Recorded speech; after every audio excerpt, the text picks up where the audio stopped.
with CKND Television.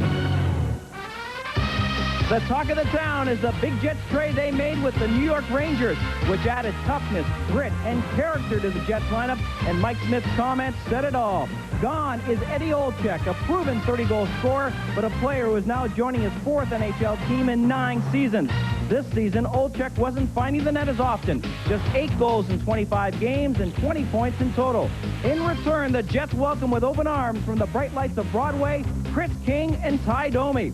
For a small man, Domi is one of the NHL's heavyweights, and earlier this month took on Bob Probert in one of the most celebrated NHL punch-ups in history. Domi doesn't always score with his fist. He can score goals as well, and has 2 so far this season. Like Domi, Chris King is more known for his toughness and his leadership abilities rather than his offensive capabilities.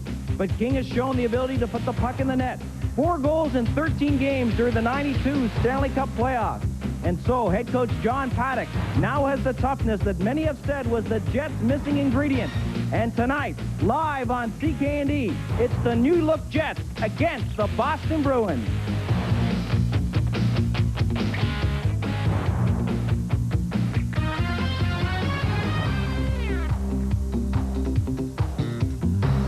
Molson Jets Hockey on CKND is brought to you by Miller Genuine Draft. Get out of the old and into the cold. Good evening, Manitoba. Welcome to Molson Jets Hockey on CKND. Tonight, it's the Jets against one of the original 6, the Boston Bruins.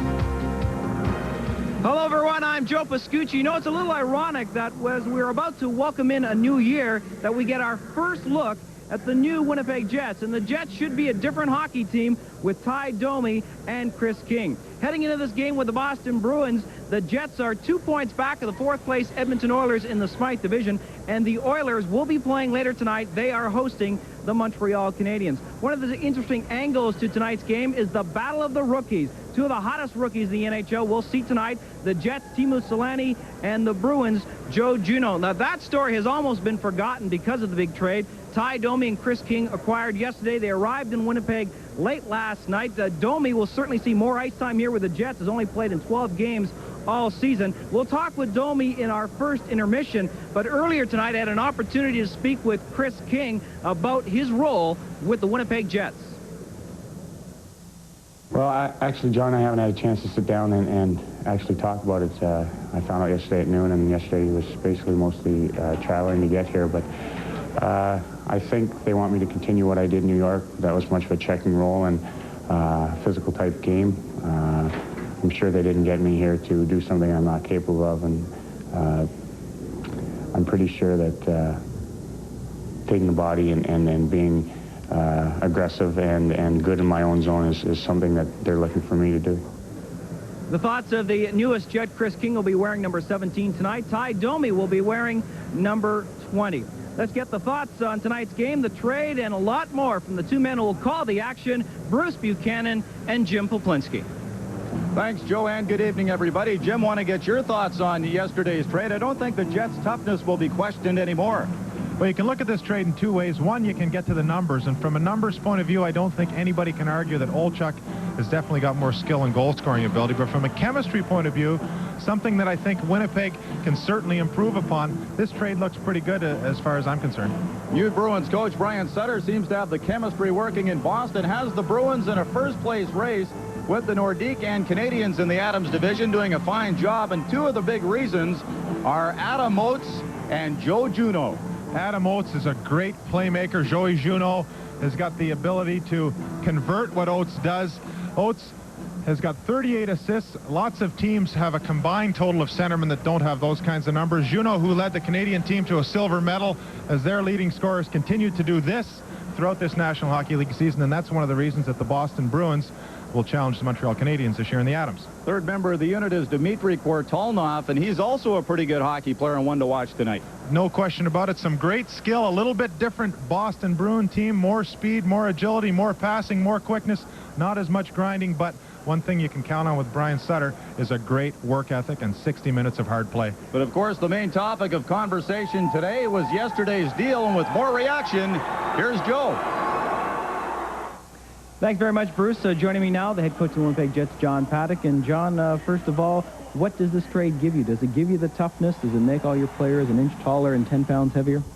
Well, I think it gives us some toughness. I don't know, that's sort of a saying, but I guess in a way it's true. Some teams, sometimes you go out and play bigger when you have certain guys. This overall toughness has been a factor 2 or 3 times this season, I think, not too much more.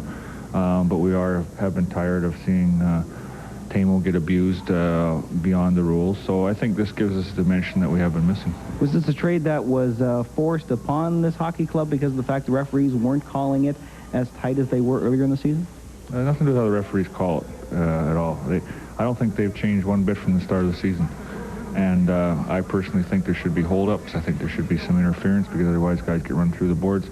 Anything to do with the referees. But I don't think that if Mario Lemieux cross-checked across the head, there would be something more done. When Tamo gets cross-checked across the head, nothing's happened.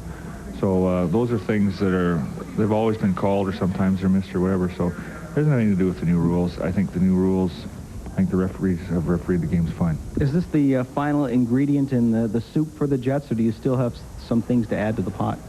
I don't know for sure.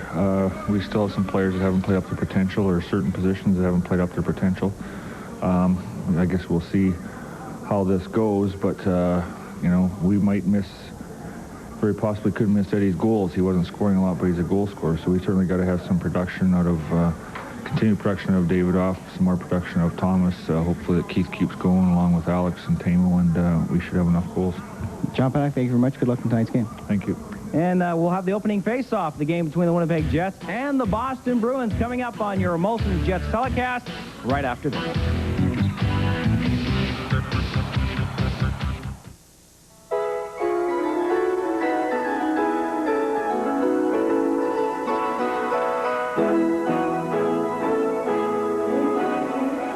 Best wishes from Granny's Poultry. Bars in Winnipeg and the province offer you a variety of entertainment choices and surroundings. One thing's for certain. It just doesn't get any better. And now they have something in common. It's the new Designated Driver Program, a cooperative effort between the Hotel and Restaurant Associations of Manitoba, the Liquor Commission, Alcoholism Foundation, and MPIC. A common designated driver system and procedure throughout Manitoba. So, whether you're enjoying a little country or the current dance floor. Big Jets are about ready to play. A busy night in the NHL. 7 other games on the schedule. Montreal and Edmonton coming up later tonight.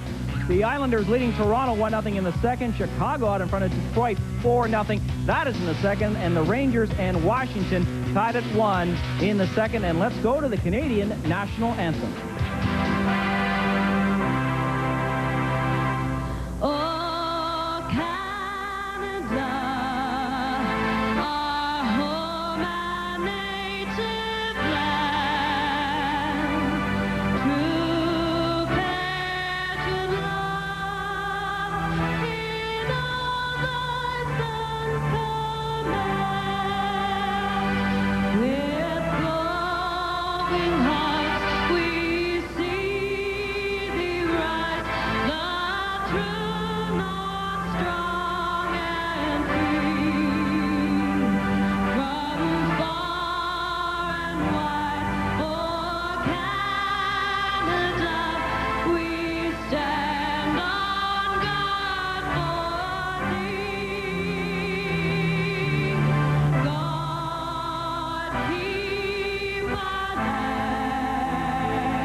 once again. Good evening, everybody. I'm Bruce Buchanan along with Jim Poplinski in the broadcast booth. A walk-up crowd of about 1,000 to watch the Jets and the Bruins tonight. The starting goalie for the Bruins is 38-year-old Rajan Lemelin, his 15th season of pro hockey, and he's into his 10th game of the 92-93 season. 27-year-old Bob Essensa makes his second consecutive start for the Jets. He's 5-1 in his last 6 games. The referee tonight is 36-year-old Rob Schick, the linesman, Mike Speak, and Lyle Seitz.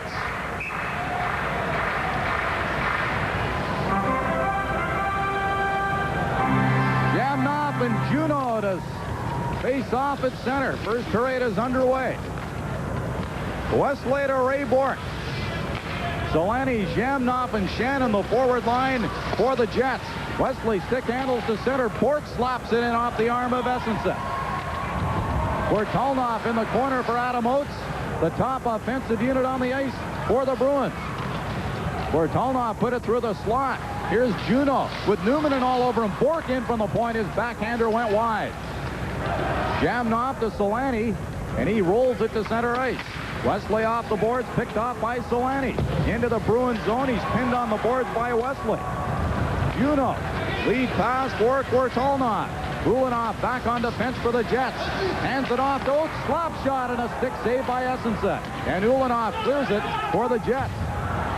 Solani spent 20 seconds trying to pick his helmet up in the other corner. Bruce, obviously he's not adhering to the new rule. Adam Oates behind his net. To the point, Housley was waiting. Spinorama move against Juneau. Quick shot into Lemelin. Don't think he saw the shot, but made the pad save and holds on for the faceoff. Reggie Lemelin and the Boston Bruins have got a great road record. One of half a dozen or so teams that are 500 or better on the road. Part of the success of this road record has been the Bruins' record against Smythe Division teams, undefeated coming into tonight's game. Reggie Lemelin with great position here and some big goal pads, picks up the deflection and has to feel it through 4 inches of foam before he smothered the puck. Bill Housley second on the Jets in shots with just over 100 coming into this game. Chris King on the ice, his first shift as the Winnipeg Jet. He's on a line with Steen and Davidoff. Chris King is bumped and knocked down by Darren Kimball. Sweeney shoots it in for Boston. Ulanoff behind the net for Winnipeg, around for Davidoff. He couldn't tip it out against Sweeney. Ulanoff goes the other way for King. And he forces it out against Poulin. Lemelin out to play it with Steen giving chase for Winnipeg. Reed backhands it off the boards to center. Davidoff back to his own line to Ulanoff. Lead pass for Steen. Took it off his skate. Gives it to King on the left side. Back to Steen. The slap shot hit the leg of Shaw and he's hurt. Ulanoff shoots that one off. Pool into the corner. Davidoff for the Jets. Knocked down by Sweeney, and the Bruins clear it just past the 2-minute mark. It's 0-0.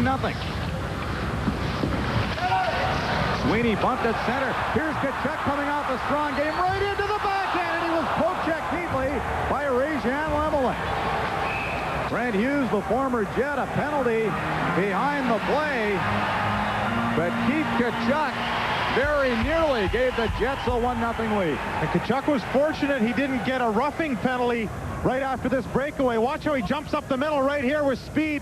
And the KG veteran Lemelin with a perfectly timed poke check right there.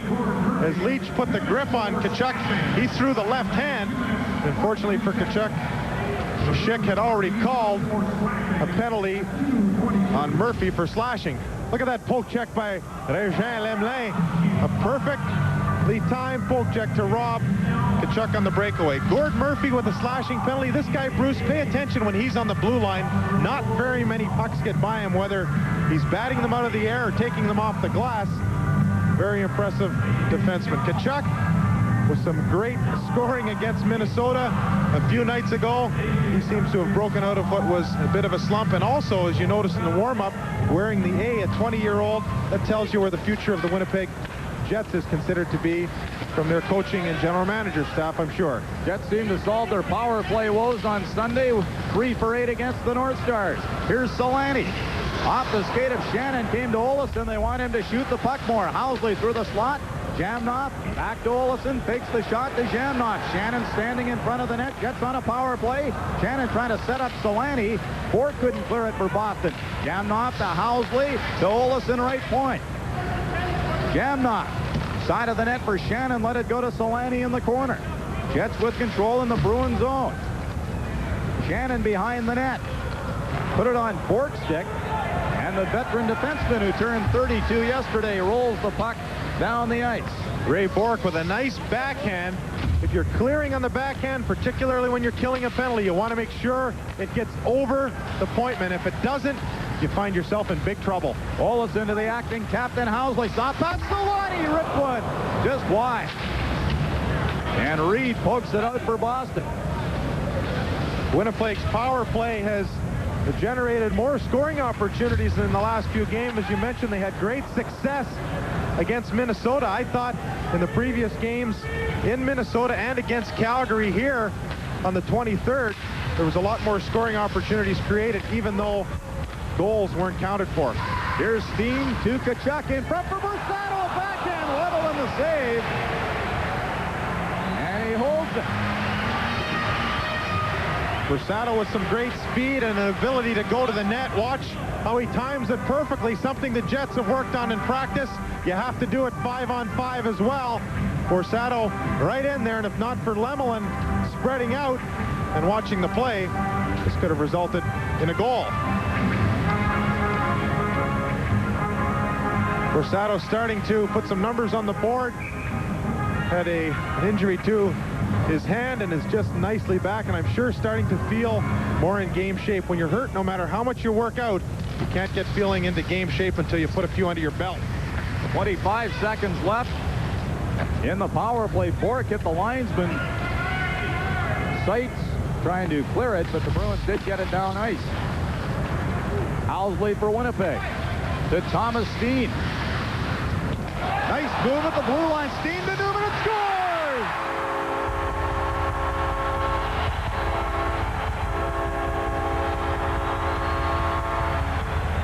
I don't know what everyone thought watching this one, but I said to myself, oh, you should have gone straight and taken the shot right here. Steen with a great move, and then he starts to come back. Newman, who has followed up the play perfectly, beat Lemelin on the short side. Another good look at it as Steen puts the brakes on. Sometimes that hurts you. It didn't in this case. A perfect play. Teppo Numminen with his 4th goal of the season for the Jets. We have another winner in the Safeway Score and Win contest. Marjorie Ock of Winnipeg filled out a ballot at her local Safeway and attached a label from Kellogg's Cornflakes. Congratulations, Marjorie. You've won a Macassa Orchard Odyssey dinnerware set. On the power play goal by Numminen, 700th point of Thomas Steen's career. Solani trying to center it. Shannon behind the net for the Jets. Solani along the boards. Bumped by David Shaw. Shannon, the Jets 34, has it to Jamnoff. He lost control, and Adam Oates starts back for Boston. To Juno. His slap shot deflected. Went off the backboards right to Essensa, and he hangs on. From Winnipeg Arena, this is your Miller Genuine Draft telecast. Just announced, as we mentioned a few moments ago, the 700th career point for Steen as he assists on the power play goal by Numminen. His 4th of the year. Housley, the other assist, at 4:15 to give the Jets a 1-0 lead on the Bruins. Oates in the corner. Pinned by Borsato. Numminen and Kvartalnov looking for it. Juno's quick shot goes wide. Shannon off the boards, and it bounced over the stick of Juno. Don Sweeney turns in front of his own net. Flipped it off the glass. Boughton at his own line for Winnipeg. To Numminen. David Shaw. Lead pass for Oates. Juno following up on the play. Oates in the corner. Had it taken away by Jamnoff. Here's Solani speeding away for Winnipeg. Couldn't get the pass to Shannon, and the Jets are offside on the play with 5:31 gone in the first period. Well, a number of different players not in the lineup. As far as the Boston Bruins go, Cam Neely's still out indefinitely. We'll talk about him in a while. Ruzicka not on the trip. Stumple with a separated shoulder. Roberts not here. Weimer and Ashton skated this morning but didn't dress. Troy Murray is hurt. Randy Carlyle coming back, and there's a look at Ty Domi. The crowd reacting to the newest Jets first shift in Winnipeg. And really seems excited about playing for John Paddock again. Played for him in the Rangers organization in Binghamton. We'll hear from Domi in the first intermission. But right now, his first shift is the Jets. Eagles slides it into Bruins territory. Jets on top, 1-0. Murphy. Great hit by Eagles on Leach. And then he nearly had a scoring opportunity. Now he's bumped behind the net by McKim. John Druce, who scored his first goal against the North Stars in that Jets win Sunday. McKim to Featherstone. Just banked it out against Olsen. Mike Lawler in his own zone. To Druce at center. Olsen joining the rush. Takes the pass and was just offside. Or Olsen would have been in alone. Well, there's been a lot of talk about the trade. Ty Domi and Chris King, I've been very impressed with them so far. The thing that has impressed me is the way that a lot of players, when they're traded, particularly back to Canada and to a market like Winnipeg or Quebec City that is not as big as one they've come from, they have concerns about taxes and all sorts of different things. Domi and Chris King each talking about how excited they are to play and happy to be in Winnipeg, looking at helping this team. Nice positive comments initially, and that's something as a coach and a player you just love to hear about your city. Hines to Donato. Has Brent Hughes with him, the former Jet pass for Hughes, and he failed to pick it up. Wesley at the point, drips the shot into Essensa, and he gloves it for Winnipeg. Donato's nickname is Prime Time. He's got 3 game-winning goals so far this year. When he's been called upon in big game situations at every level of hockey that he's played, Ted Donato has counted with the big goal. One of his claims to fame, Bruce, is that he was on The Price is Right a few years ago, and he made it to the Showcase Showdown. But Did he win it? No, he didn't come up with the primetime nickname on The Price is Right, unfortunately for him. Guess that's why he's still playing pro hockey. Well, I'm not sure a refrigerator and a dishwasher can get you through life. Good check to Borsato. Has Brian Erickson with him. Borsato stick handling for Erickson, but he was tied up by Wesley. Brent Hughes. Hard pass for Hines. Ulanoff keeps his eye on him. And it's Housley for Winnipeg. Kachuk, he's stuck behind the defense. Turns in the corner against Wesley. Borsato is hit by Ray Bork. Puck is loose in the corner. Kachuk can't get his stick free from Donato. Now took a whack. And the Bruins control it. Hughes to Hines. Drops it to Donato. His shot. Rebound off Essensa. And the Jets' Ulanoff slides the puck down the ice. Icing is waved off as the Jets and Bruins both make a change. 12:27 left first period. 1-0 Jets on a power play goal by Newman. David Shaw to Adam Oates. Kortolnoff heading for the net. A backhand shot. Wasn't much room on the short side. Sweeney. Puck loose in the slot. It's poked out by Newman. Here's King. Fires it in. Handled by Lemelin. Tempo picking up. Davidoff in the corner. Thomas Dean already with an assist. Put it right on the stick of Sweeney. He sends Kortolnoff away. Led the International League in goals last year in San Diego with 60. Shaw knocks it down at the point. Was wrestled to the boards by King, and Jets get it out. Don Sweeney drives it right back in for Boston. Evgeny Davidoff. Oates into forecheck. Newman goes back to Boughton behind the net. Lead pass. Here's Davidoff on a break. Bruins defense trying to catch it. Davidoff shoots level in the save. Murphy went crashing into his goaltender. And Lemelin is face down on the ice as the net was dislodged.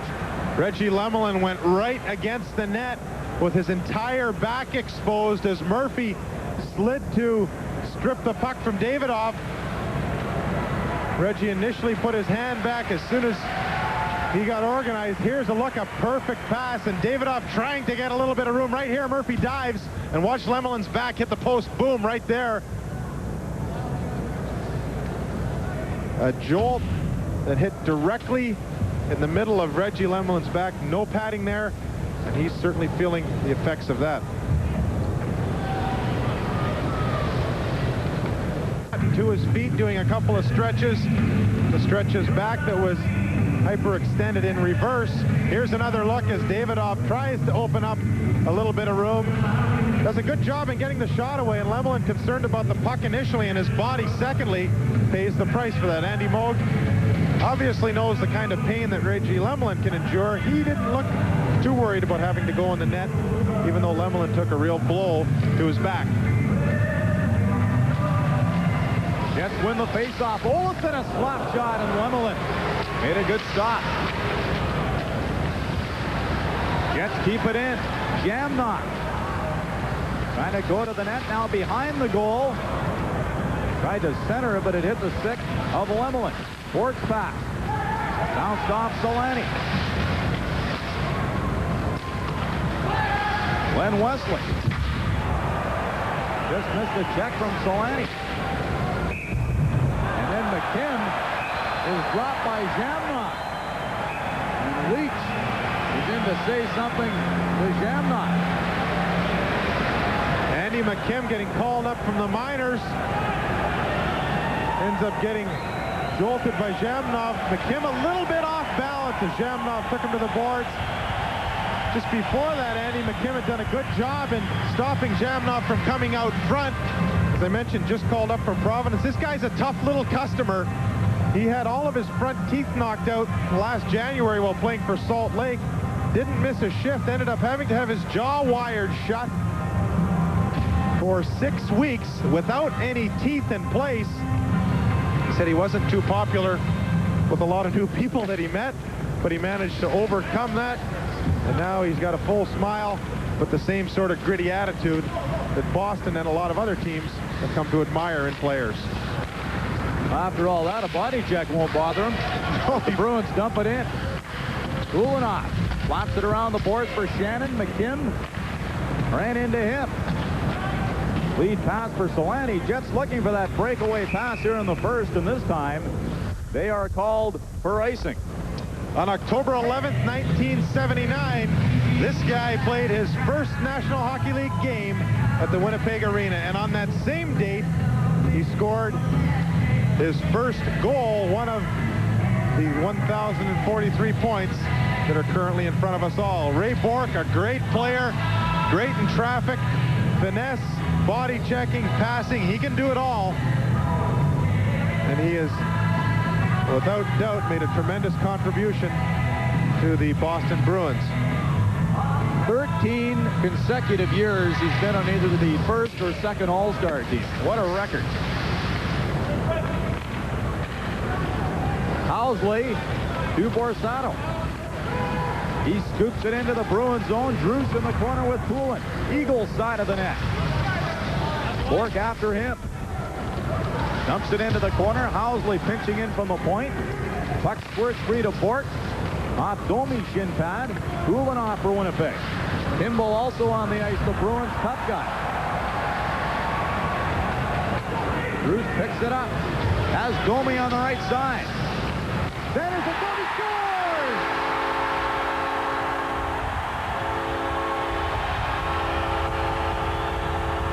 Well, we talked about first with Ray Bourque. John Paddock with a rare smile for his former player and now current player, Ty Domi. Domi does this just like a goal scorer. Watch him come from the right side all the way to the net. He's going here full bore, and all of the 200 pounds of this less than 6-foot frame does it perfectly.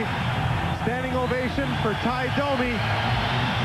He may not score 10 or 20 or 30 this year, but that one feels just great for Ty Domi.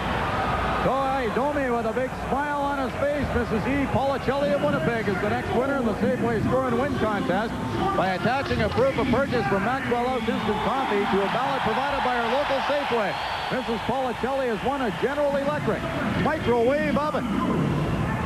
on Ty Domi's first as a Winnipeg Jet to give them a 2-0 first period lead. John Druce with the assist. In Ty Domi's first 2 games in the National Hockey League with the Toronto Maple Leafs, he counted for 42 penalty minutes. Well, in his first game with the Winnipeg Jets, he comes up with a real beauty, a perfect pass by Druce.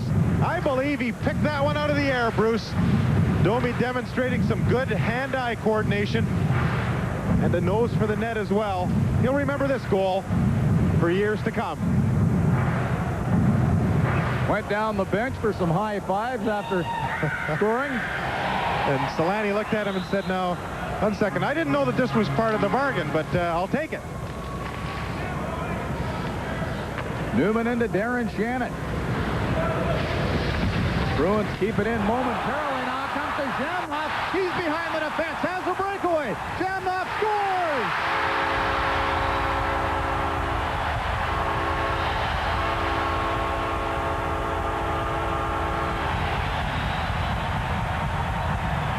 Jamnov showing great speed.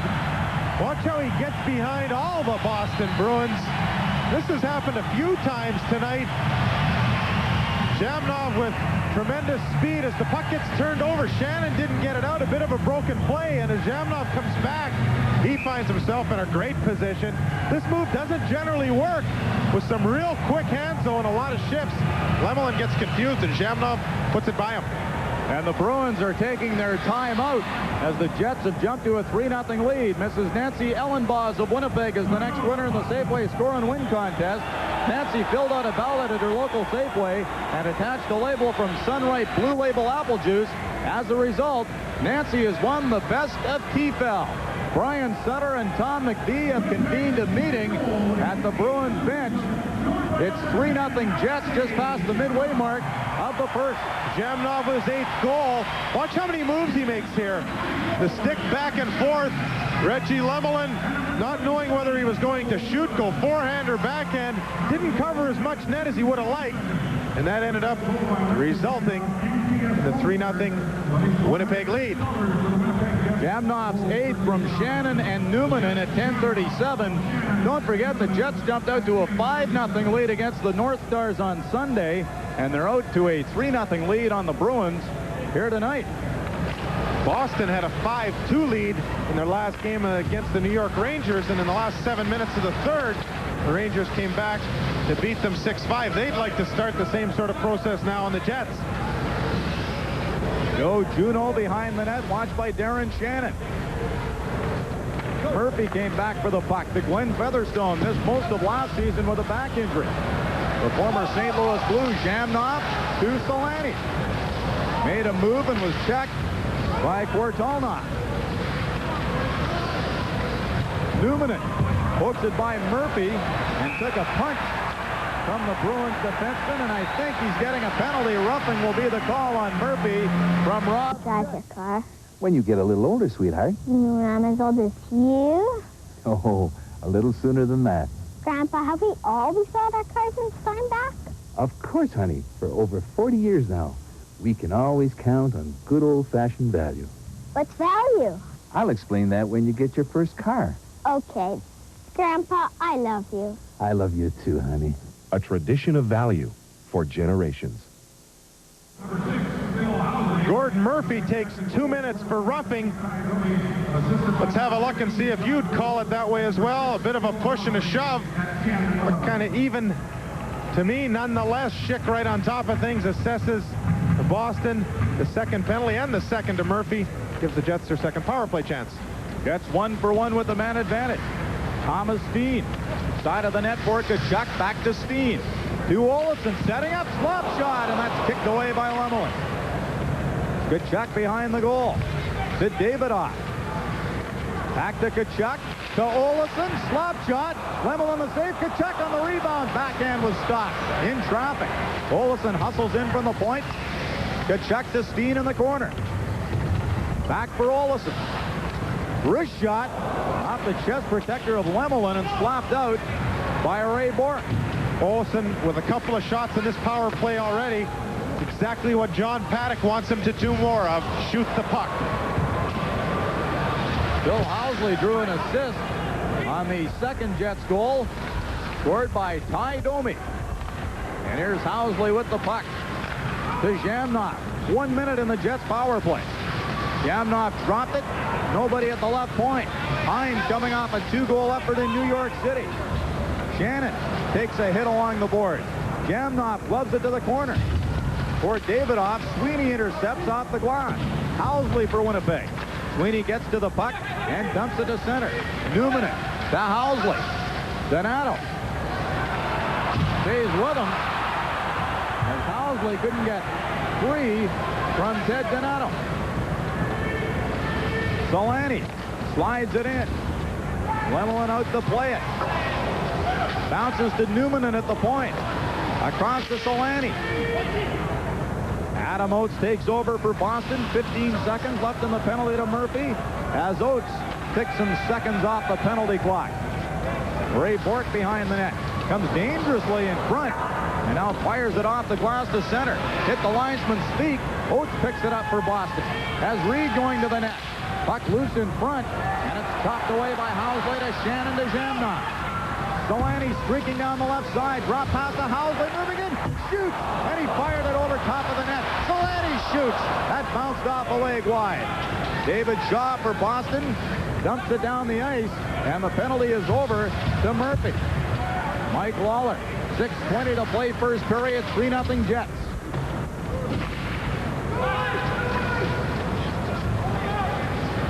Boston a couple of times, Bruce, getting caught on Jamnov's goal, and more importantly in their transition game, taking wide turns, not getting back into the play quick enough. McTim for Leach, right, it scores!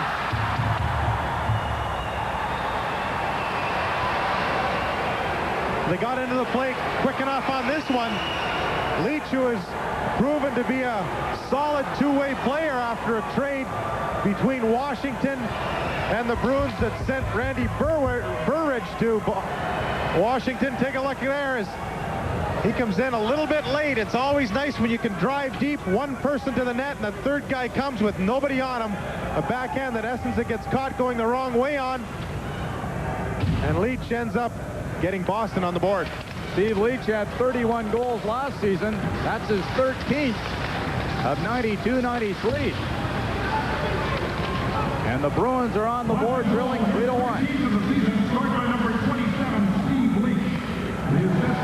Waller to Kachuk, who played at Boston University. He shoots it in for Winnipeg. Erickson giving chase. Back in the corner to Borsato. Kachuk to Borsato, shoots level and a pad save. Jets coming close again. Featherstone backhands it to center. Leach rolls it to the Winnipeg line. Ulanoff circling in his own zone as Pantalayev heads off for the Bruins. Ulanoff across to Waller. He quickly cleared the zone. Hits Davidoff at center. Steen with him. Kachuk on the left side. In for Steen. Couldn't reach it. Murphy for the Bruins. Off the corner boards to Oates. He sends Juno and Wesley away. Fortolnoff with him. Juno trying to beat Newman and got a shot away. And Essensa made the save on Juno. You're watching the Jets live on CKND. Rookies doing the bulk of Winnipeg's scoring. 4 really. Boughton only has 3 goals. Nonetheless, some impressive statistics from the young guys on the Jets and the future of this team. Great skill there. Face off to the left of Essensa. Jets leading 3-1. The shots are 13-5 Winnipeg here in the first.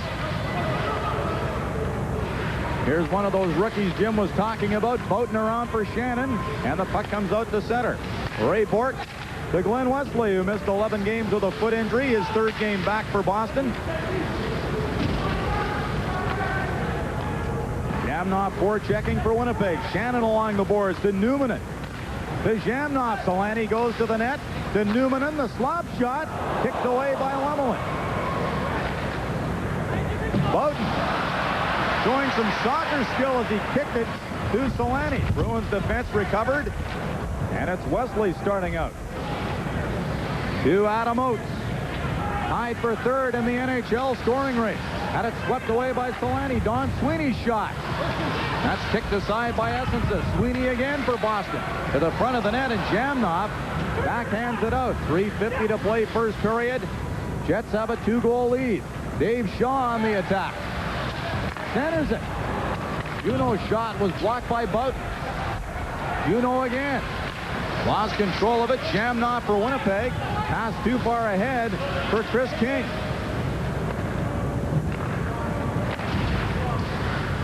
Adam Oates to Don Sweeney. Goes wide on Davidoff. Bortolnoff, a one-timer, in essence, they made the save. King for Winnipeg. Dumps it into the Bruins zone. Murphy behind the net. Goes the other way. Steen is there for Winnipeg. Tried to center it. That hit Murphy. Steen trying to fight him off. He does, but Donato was in to help out. Took an elbow from Davidoff.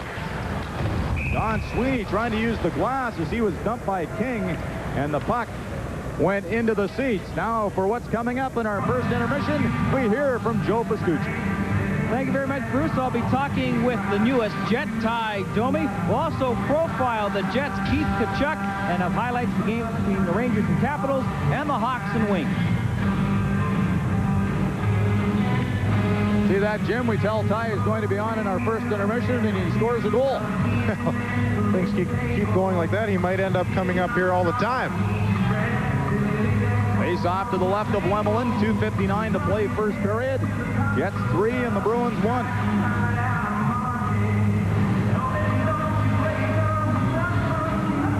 Steen and Donato are waved out. Chris King will take it. Actually, Steen just waved out. Donato comes back in for Boston.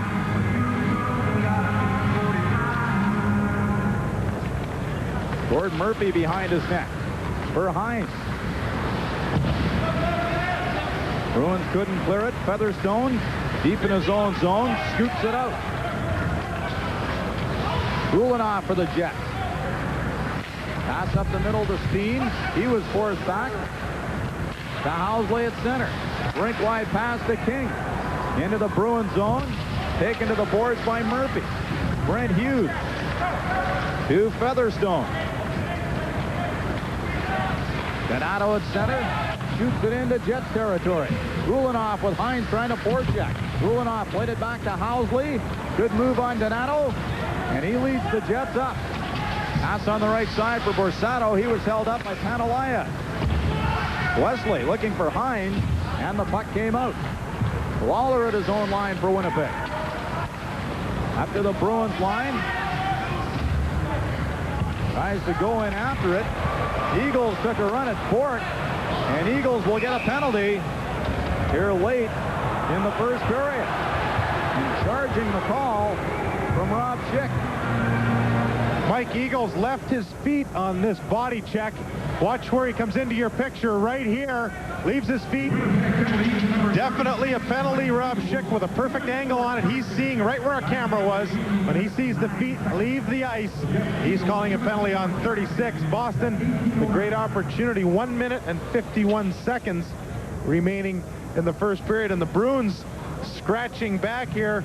Started off rather quickly, and Winnipeg took the heat right out of their fire. Came on with 3 quick ones. Boston got a nice goal by Leach coming in late on the play, and Sutter now would sure like to see another one before the period ends.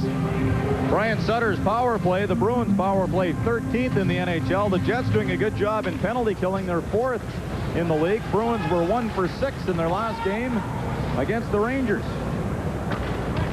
Jets backhanded in.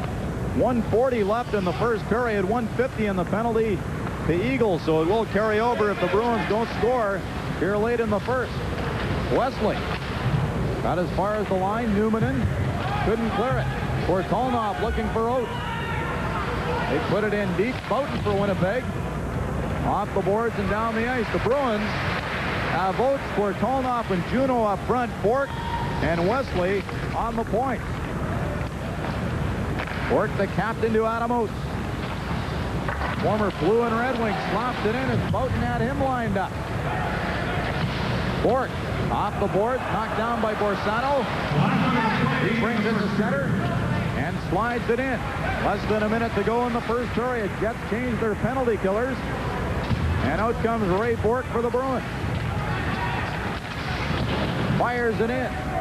Shannon kicks it behind the net for Ulanoff. He goes the other way, knocked down by Juneau in the corner. And referee Schick says his stick was above his shoulders, which will bring the face-off way back in the Bruins zone. 41.7 seconds remaining in period 1.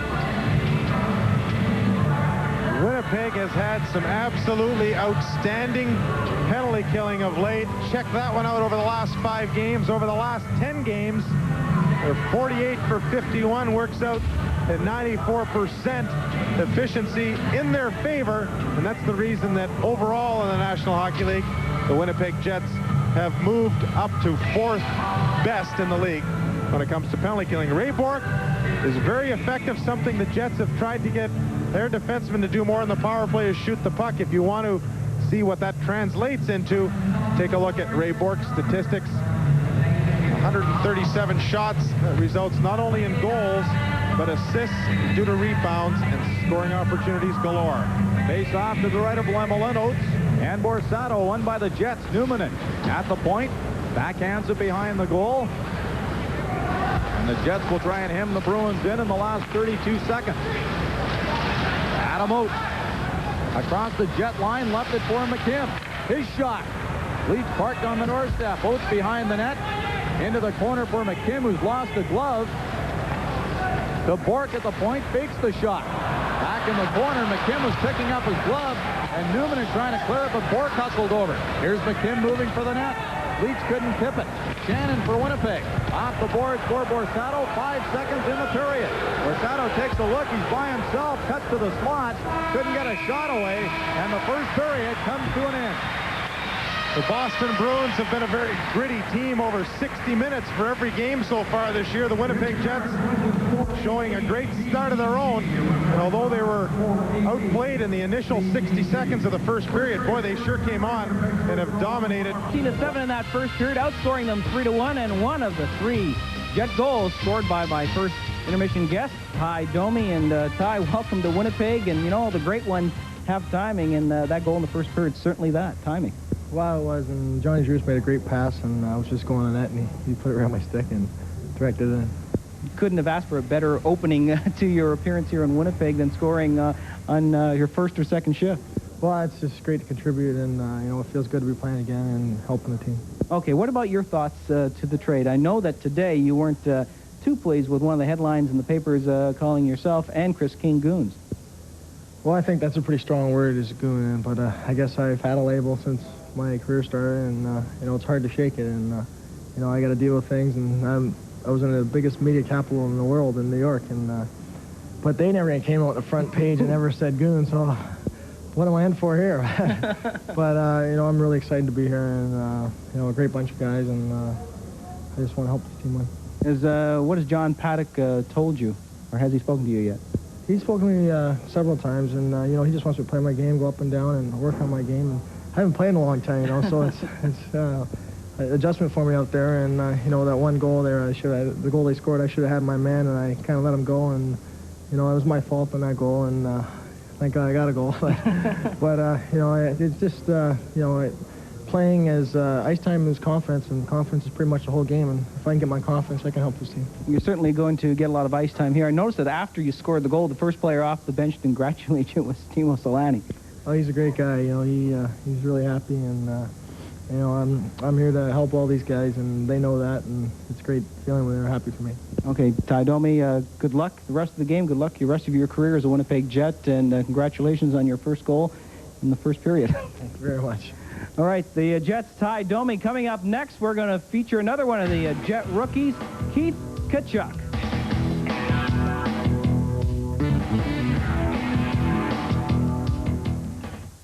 Play Score and Win at Safeway. When the Jets score on CKND, you could win a 20-inch Emerson combination TV VCR with unified remote control. From Mikasa, a set of elegant dinnerware from the Orchard Odyssey collection. The Best of Tefal, featuring the popular Juice Master, or a set of Dirt Devil vacuums from Royal Appliance.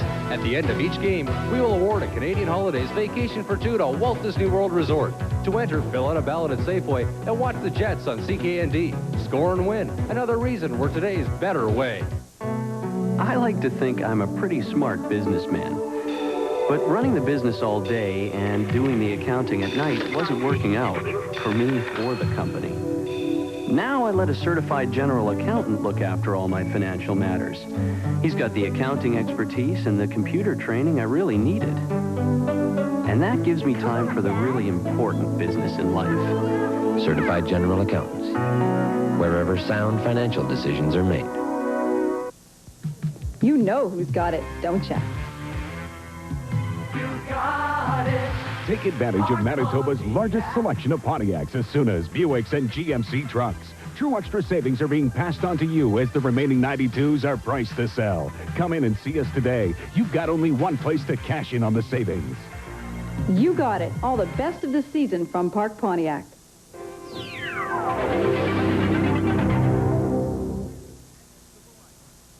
Yes, we care about the environment. Do you know what being power smart is?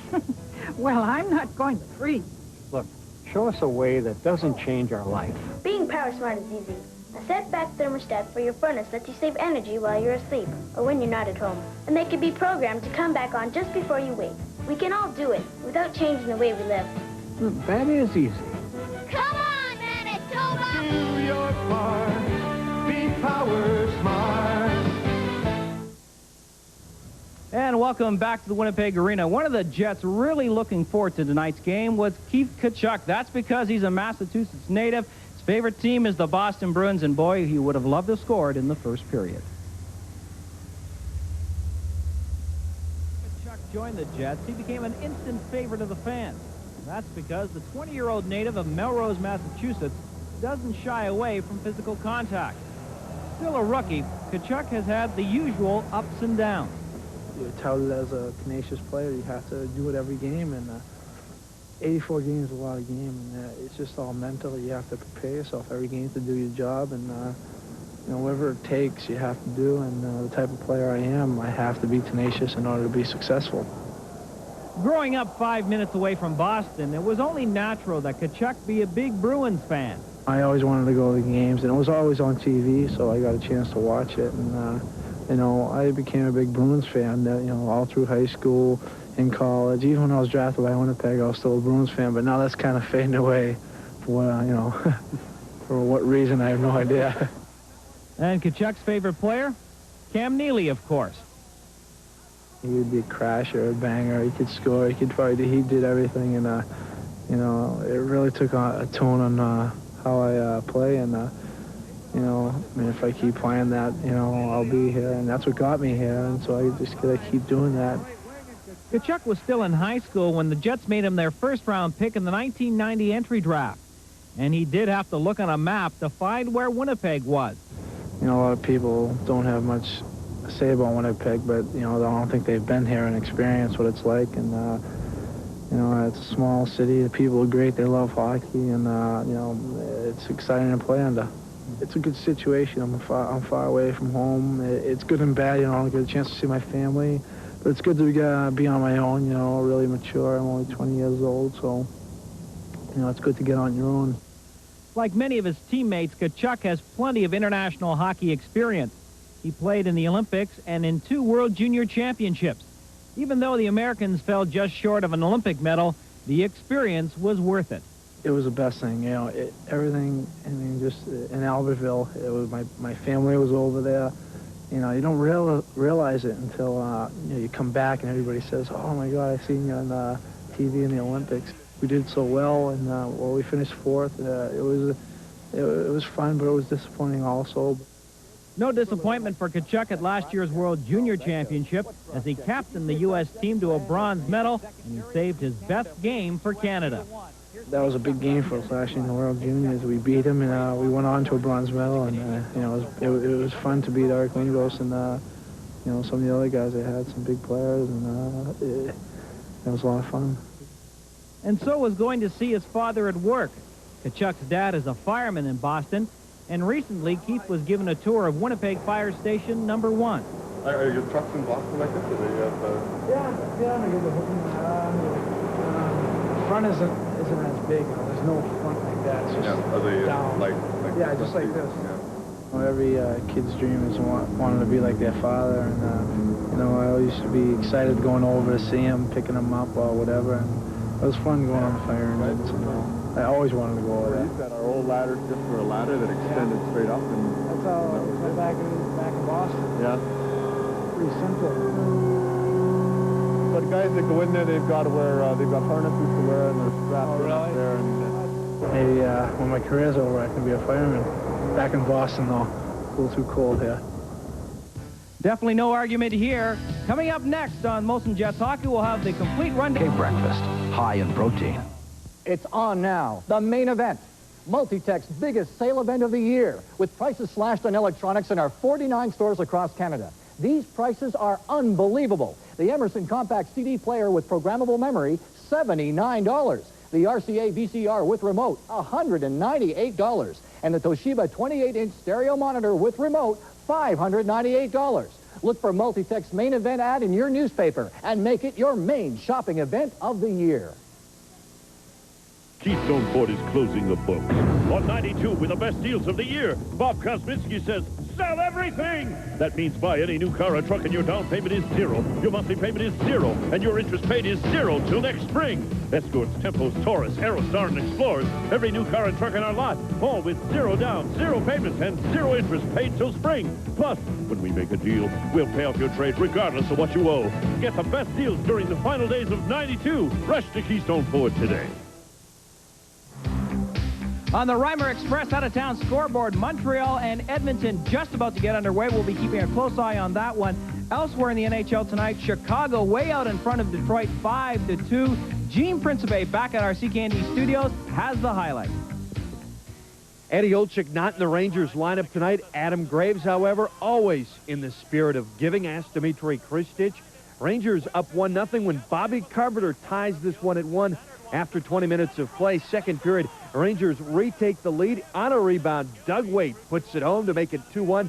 Rangers lead this one 3-1 late in the second period. As for Chicago and Detroit, Brent Sutter opens up the scoring past Tim Cheveldae to make it 1-0 for Chicago. It was 2-0 when Igor Kravchuk beat Cheveldae with a wrist shot to make it 3-0. And then Brent Sutter strikes again. He gets his 6th of the season, 2nd of the evening on a couple of rebounds. Chicago up by a score of 4-0, and they had numerous chances in the first period. Jeremy Oronic with the great shift. Tim Cheveldae, great save. 5-0 Chicago after 1 period of play. Second period on the power play. Red Wings break the goose egg. Steve Chason scores, and this one is 5-2 late in the second. Thanks, Gene. Elsewhere in the NHL, Quebec leading New Jersey 3-1. That's in the third period. Our score here, the Jets leading the Boston Bruins 3-1. Second period action is next. This is your Miller Genuine Draft telecast.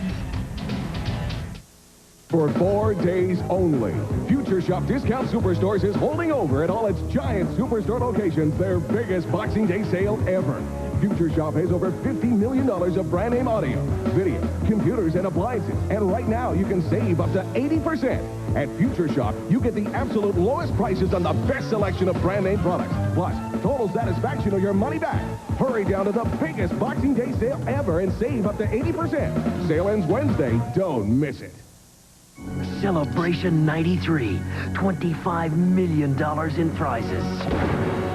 Who will win one of the 10 cruises? Who will win the Corvette, the Lincolns, the Explorers? Who will win one of the 5 prizes of $1 million? And who will win the grand prize of $5 million? And who will become the first millionaire of the year? Celebration 93, $25 million in prizes. Welcome back to the Winnipeg Arena. Bruce Buchanan along with Jim Poplinski. The Jets came out flying in the first. The scoring summary is brought to you by Coca-Cola Classic, the official soft drink of NHL hockey. 1-0 Jets on Teppo Numanen's first of the year on the power play at 4:15. Then Ty Domi made his presence felt at 10:11. And then just 26 seconds later, Alexei Zhamnov on a breakaway to get the Jets a 3-0 lead. Bruins got on the board at 14:01 after Brian Sutter called a timeout. Leach is 13th. And it's 3-1 Jets after one period of play. Winnipeg with the advantage in shots in period 1, 13-8. Bob Essens didn't have much work to do until roughly the 8-minute mark of the opening period. Bruins started the second on a power play. It's now over as Wesley's shot is blocked. And here's Eagles. In front for Erickson. Can't get to the puck. Eagles shoots. And he slapped it wide. As Eagles came out of the penalty box and had a partial break.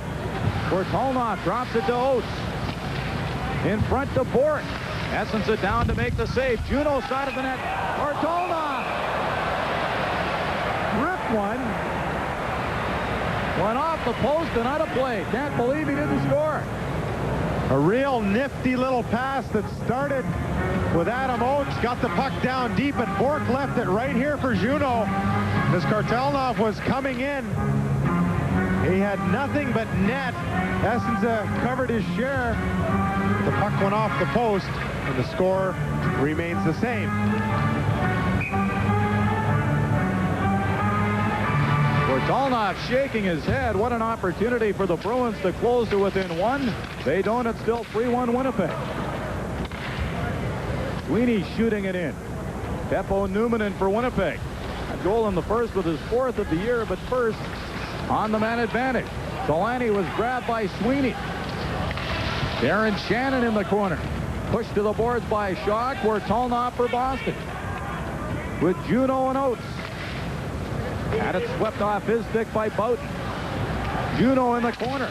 Goes behind the net. Jamnoff staying with him. Newman in for the Jets. High off the glass to Shannon. And out come the Jets. Jamnoff at center. Pass went behind Solani. And Lemelin plays it ahead for Don Sweeney. To Adam Oates. Bortolnoff, wrist shot. Essens was down. The puck went over top of the net. Shot to the front of the goal off the skate of Ulanoff. Housley pokes it to Ulanoff behind the net. Pass on the right side for Davidoff. Housley into the Bruins zone to the backhand. Turns away from a check for Chris King in the corner. Shot off the mask of Lemelin. Brent Hughes left it for Donato. His shot off the glove of Essensa. Hughes tried the wraparound. Lost control. Hines to Donato. For Hughes, Murphy in from the point. Turned to try and shoot. Was knocked down, and out come the Jets.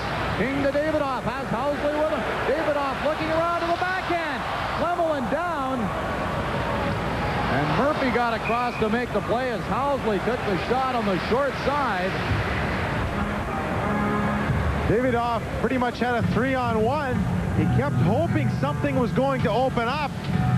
The Bruins did a great job in covering the extra man.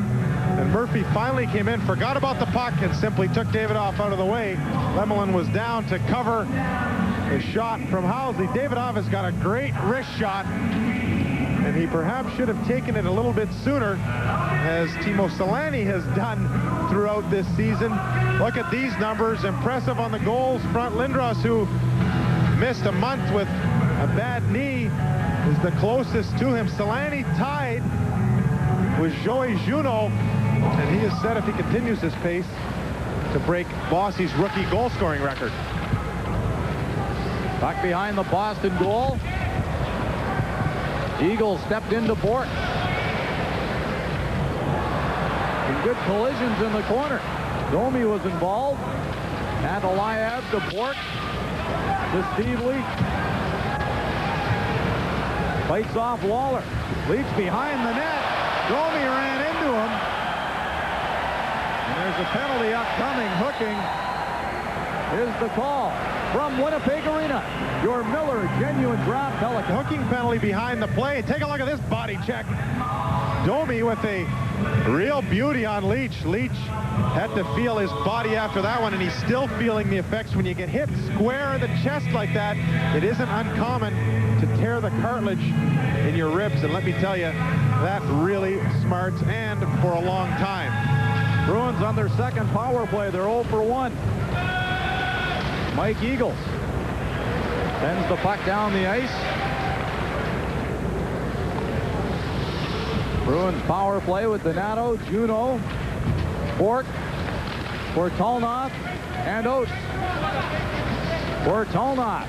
Stick handles across the Winnipeg line. To Oates at the point. The Bork wrist shot right onto the stick of Numanen, and he shoots it down.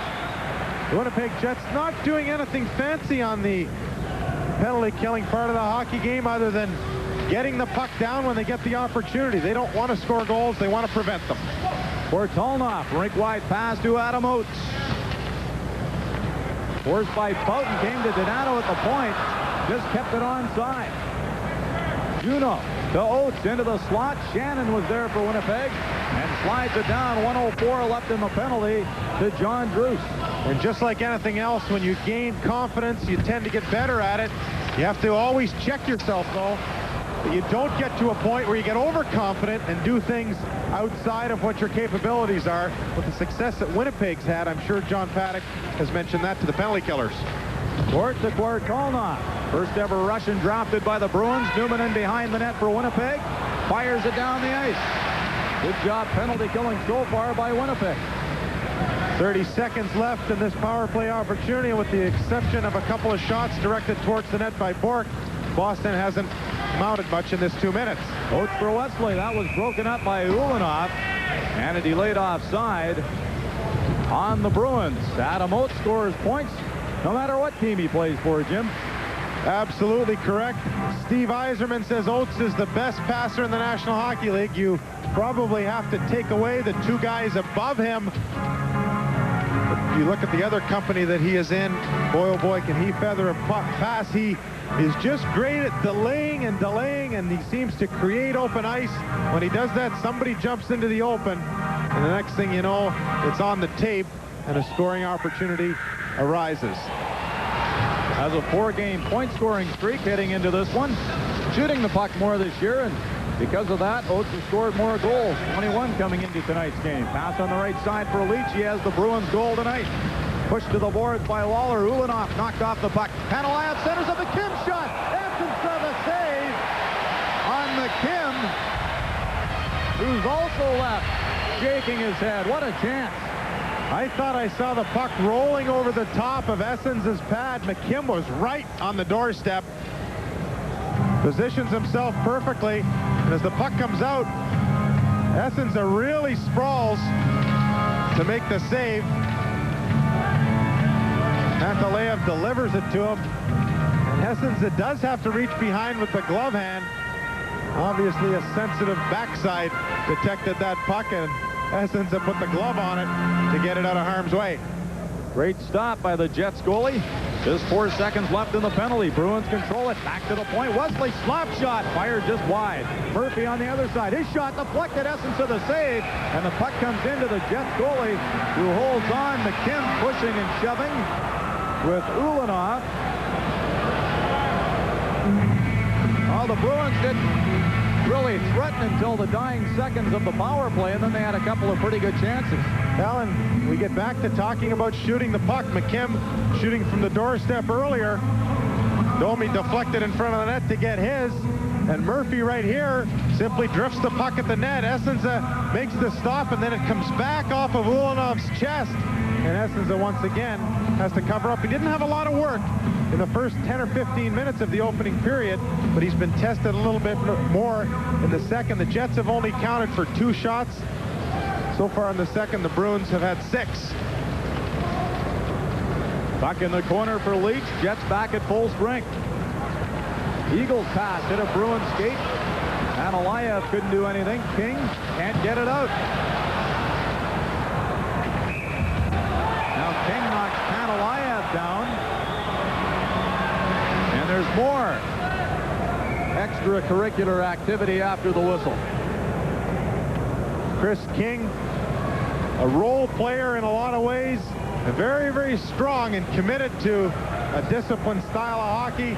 Right here, he puts the arm on Panalayev after Panalayev gets in his way a little bit, and you'll see very quickly who gets the worst of this exchange. Boom, right there. The old left arm puts the opponent to the ice and to the ice very, very quickly. Well, one thing King and Domi bring the Jets is some penalty minutes. The two of them led the Rangers last year. Paddock and King off right now. Brian Sutter from Viking, Alberta. He's used to these types of cold snaps. He'd like to see his team get a little bit hotter as the second period wears on. Bill Housley behind the net, watched by Oates. Off Newman and stick. Juno along the board. Jamnoff played it back for Newman. Oates giving chase. Oates back to Bork at the point. Slumps and scores! Now, clearly a lot of Boston Bruin fans in the building this evening. Ray Bork, who, as I mentioned, just loves to shoot the puck. 142 shots coming into this game, and when he gets the opportunity and there's a question, he just lets her rip. This one, he simply blows the puck by Essens. Essens are coming out to challenge. Bork accepts that challenge, and with his head up, he drifts a nice low one to the stick side of Essens. That'll bring this game one goal closer. 5th goal of the season for Ray Bork, who recently missed a couple of games with a lower back strain, but his back wasn't strained on that one. Jets had a 3-0 lead. It's now 3-2 early in the second period. Bork from Oates and Juno at 5:35.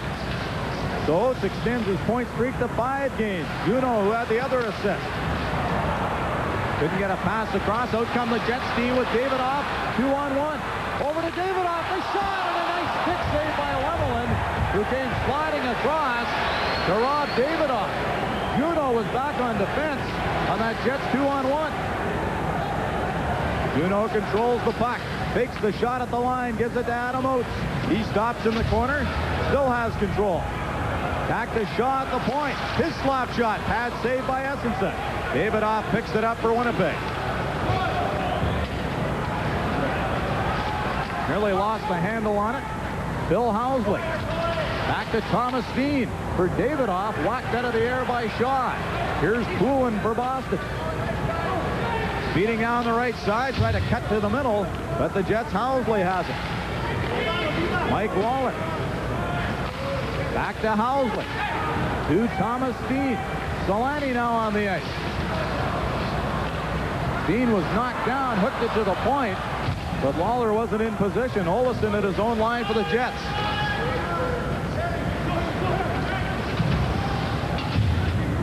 Waller behind the goal to Olesen, dumped it in the corner. Poulin was there for Boston, centers it.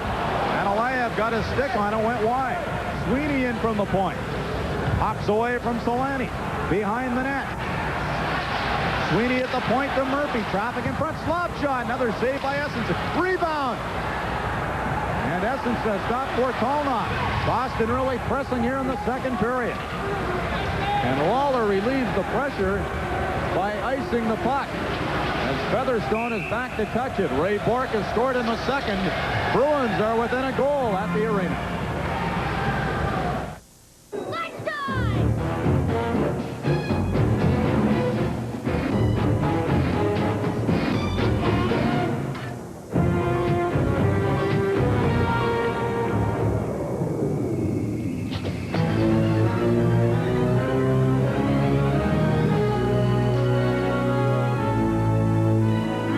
Peanut butter. Peanut butter?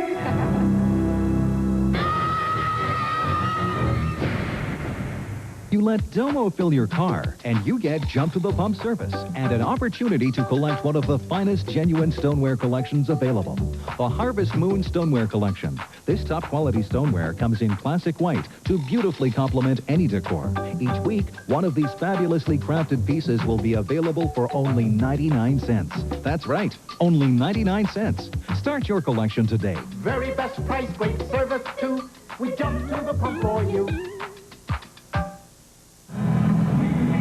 They used to be the big bad Bruins, very close in height and weight to the Winnipeg Jets, but look at the difference in age, 2 years. That's a big number. The Winnipeg Jets, with all their new additions, The rookies that are doing such a great job for them this year have got a lot of flexibility, more than what the Boston Bruins have at this particular stage in the Bruins' development.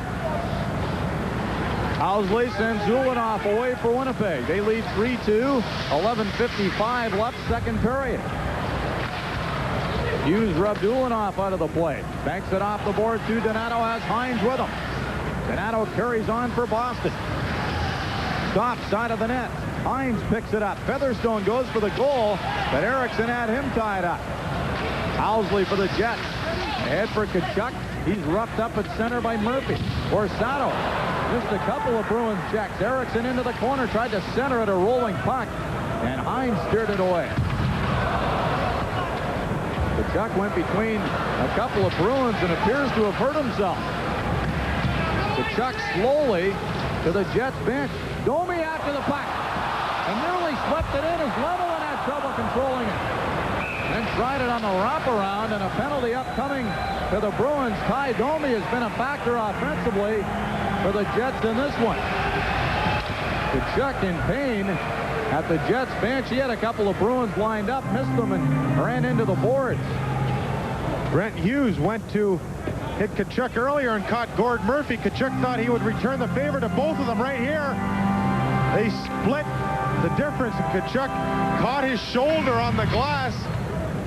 When you're going straight at the boards in that way, you can really ring your bell or separate a shoulder very easily.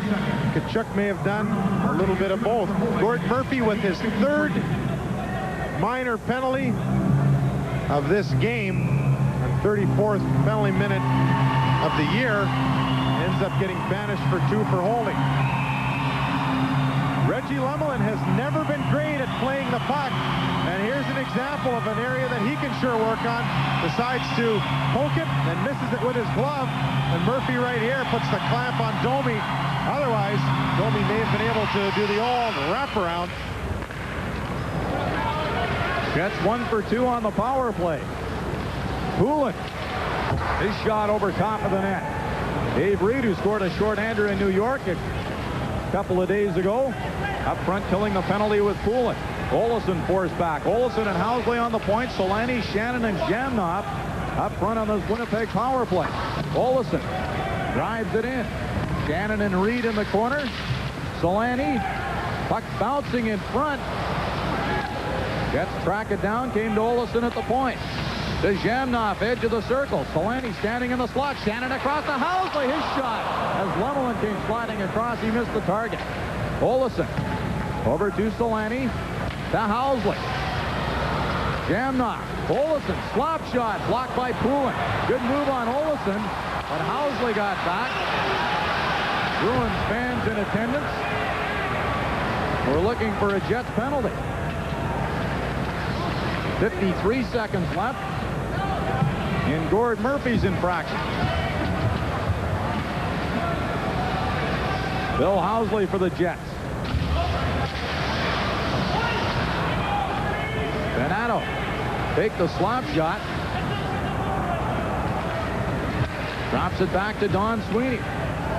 David Shaw takes a look and shoots the puck down the ice. 25 seconds to go in the Winnipeg power play. Bill Housley, who ordinarily scores the bulk of his points in the power play, has been held off lately. Dean back to Borsato. At the point to Housley. Side of the net to Davidoff. In the corner for Borsato. That's picked off by David Shaw with his 6th NHL team. He shoots it in. Newman in behind the net. Penalty is over to Murphy. Still 3-2 Jets. 9:05 left, second period. Davidoff shot. Blocked at the defense by Wesley. Raymond Bourque. Pass off the glass to Murphy. Newman in at center.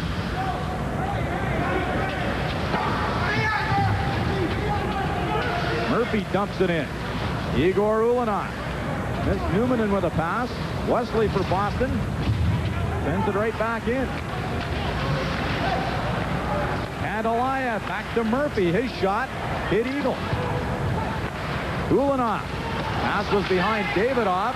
Puck in the Bruins zone. Lemelin thought about playing it, but Wesley saw him play the last one. Big, the New Year's Eve special. This year it features the Edmonton Oilers, Thursday, December 31st at 4:30. Tickets are available by calling 780-SEAT.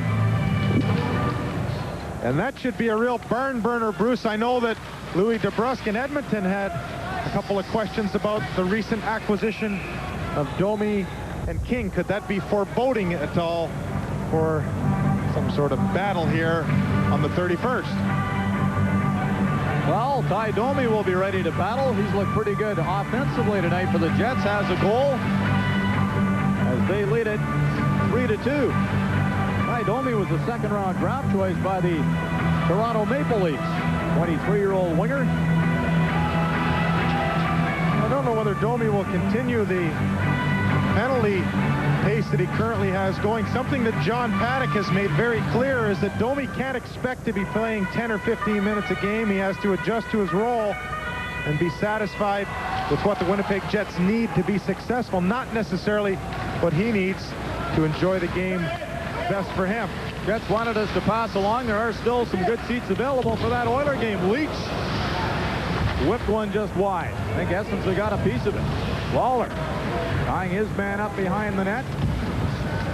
Leach trying to get free. Looks at the referee Schick. Mike Lawler is dumped. And it's chopped to center by Borsano. McKim outside the line. Backhands it in. Ulanoff for the Jets. Left it in the corner. McKim is there for Boston. Sanalayev, side of the net. Bortolnoff in to help.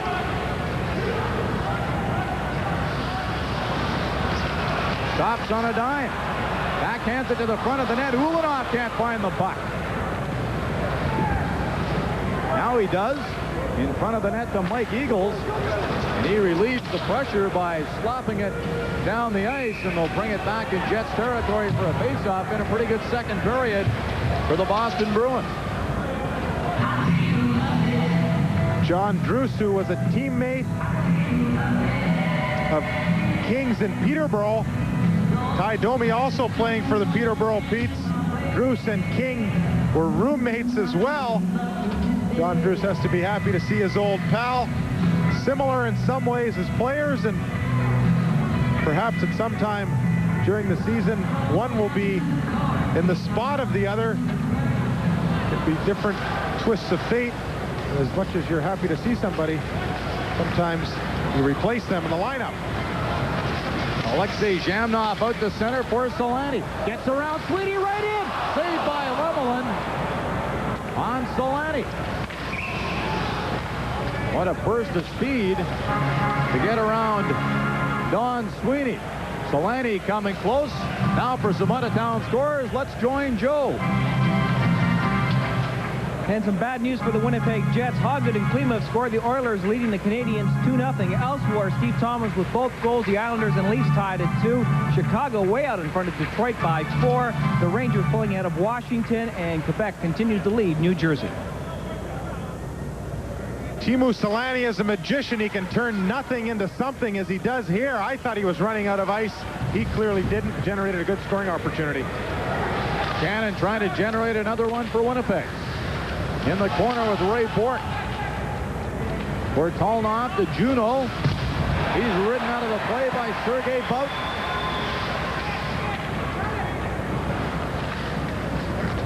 Zhamnov racing after the puck. Just recovering in time was Bourque. Zhamnov to Shannon.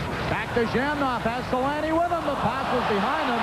Solani takes a high stick from Glenn Wesley and is down in the corner. Boughton going after Wesley. Well, Ray Bourque went over to Boughton, and I'm sure his first words were, hey, look, this was absolutely accidental. Wesley put his arms down right away. You, without question, want to stand up for your teammate. You also want to know what took place. Ty Domi was up on his feet as quick as Solani went down. Solani, I believe, just getting an accidental high stick. Here's a look at what took place as the puck came across. Wesley moved to intercept the pass. It never got there, and he will, without doubt, be penalized. You can see the look on his face right away. Oh, geez, I didn't mean to do that. Nonetheless, a penalty will result. And let's hope that Selanne is not hurt. I don't think, Bruce, that these are the sorts of incidents that John Paddock is talking about. You always have to be in control of your stick. But it does happen every once in a while of an accidental nature of that type. And that's what I would be calling that one if I was Rob Schick.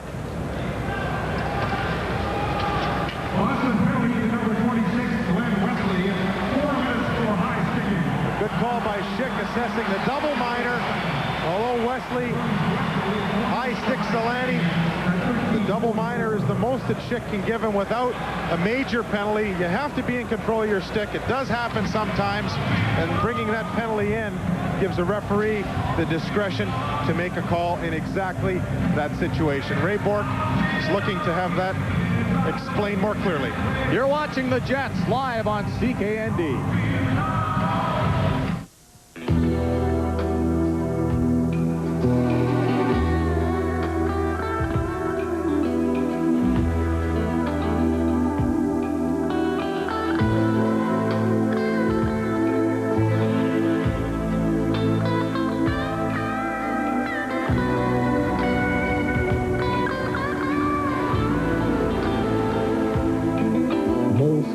Special Dry, the evolution of beer. Presenting some more of the 2,000 body parts you can clean with Lever 2000, the deodorant soap that's better for your skin.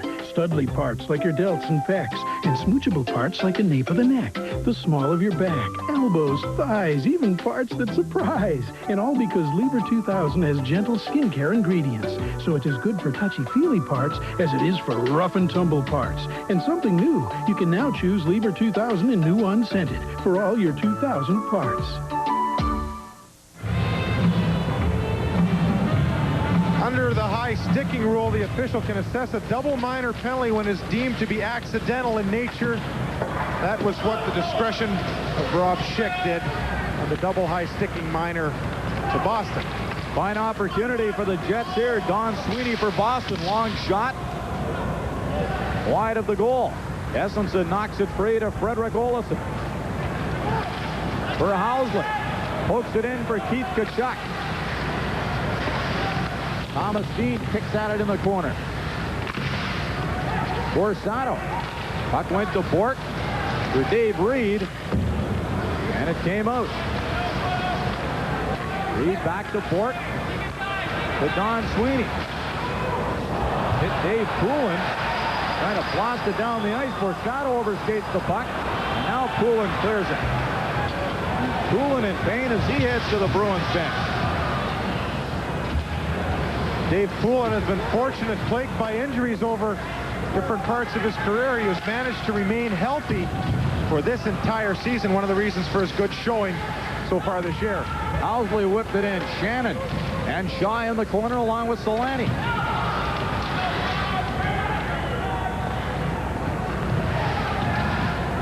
Shannon continues to work. Puck squirts free to Selanne. To Shannon's side of the goal. Back to Selanne. Jamnoff off the side of the net. Selanne goes to Housley. Now to Jamnoff. Darren Shannon. At the point to Housley. His slap shot wide of the net. Hines for Boston. Dumps it down the ice. 2:17 left in the double minor penalty to Wesley. Lead pass for Tkachuk. Couldn't pick it up. And the play called on an offside with 2:11 in the penalties. Well, different teams have different penalty minutes, and although there is quite a discrepancy in these numbers, they are averages. Montreal has had 190 man advantages, Boston 191, Winnipeg 199, and Hartford 231. So although there's some big numbers, the only real difference is between Winnipeg and Hartford, roughly 35 more power play opportunities. It's amazing if you look at Boston when they were the big bad Bruins, they averaged less than 15 minutes per game. You think the team we're looking at tonight is tougher when they had guys like Cashman, O'Reilly, Jonathan, Wensick, on and on and on. Penalty minutes aren't necessarily a good indication of toughness. Ray Bourque Couldn't slap it out. Kachuk along the boards. Back to Housley at the point. Steen in front of the net. Davidoff was all alone, but Bork was there defensively for Boston. Adam Oates off the boards and deep into Jets territory. Here's Housley winding up. Bill Housley with one of the shortest sticks in the league. Gains the line, gives it to Davidoff. Kachuk setting up in front.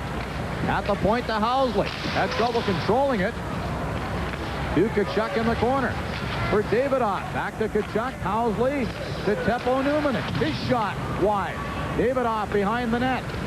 Steen in the corner. Davidoff to Steen to Numminen. Kachuk screening in front. Steen back to Numminen again to Steen. And he put it right on the stick of Dave Reed, who sends it down the ice. Some great checking by Dave Shaw. Put the pressure on Steen, kept the pressure on him, and finally forced the giveaway. Jamnoff, Shannon, and Solani back out there for Winnipeg with time running down in the double minor. Shannon traps it in the corner. To Housley at the point. Across for Olesen. Shannon to Jamnoff. Watched by Sweeney. Slap shot and a stick save by Lemelin. Hines off the boards and out. Reggie Lemelin great with his stick. When he has his pads on the ice, he still uses that piece of lumber to direct pucks in all sorts of different areas. Last chance for the Jets with 10 seconds in the penalty. Shannon overskates the puck. Bork for Boston. Shannon to Solani. Stops against Featherstone. Puck underneath Bork at the Bruins line, and now Featherstone and Lawler have an exchange. And the penalty is over to Wesley.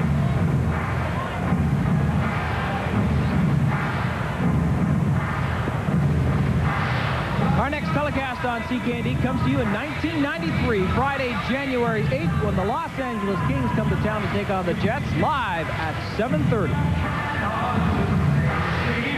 And you know what, Jim? There's talk that Wayne Gretzky could be back for that one. Well, that wouldn't surprise me. There's also talk that Cam Neely will be back before the end of January. He's had a couple of different opinions on his injury to his left leg, quad, knee, whatever you want to call it. There is a pretty good word that he'll begin skating in the next 2 to 3 weeks. Juneau for the Bruins. Did a nice job killing off the penalties to Wesley with 2 minutes left second period. Jets 3, Bruins 2. Murphy behind the goal. Lead pass to Adam Oates off his stick. Erickson dropped it to Ulanov. Eagles took a swipe at it, and the puck went flying into the crowd.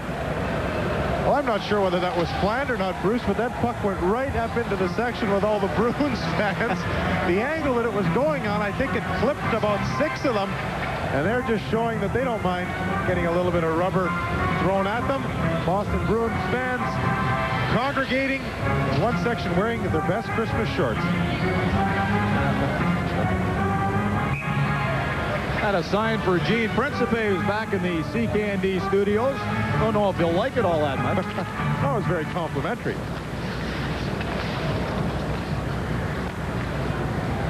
Game providing us with highlights tonight of other action in the NHL. Boughton fires it in off the corner board. The Eagles into the skates and pads of Lemelin. He drops on the puck. 1:34 left second period.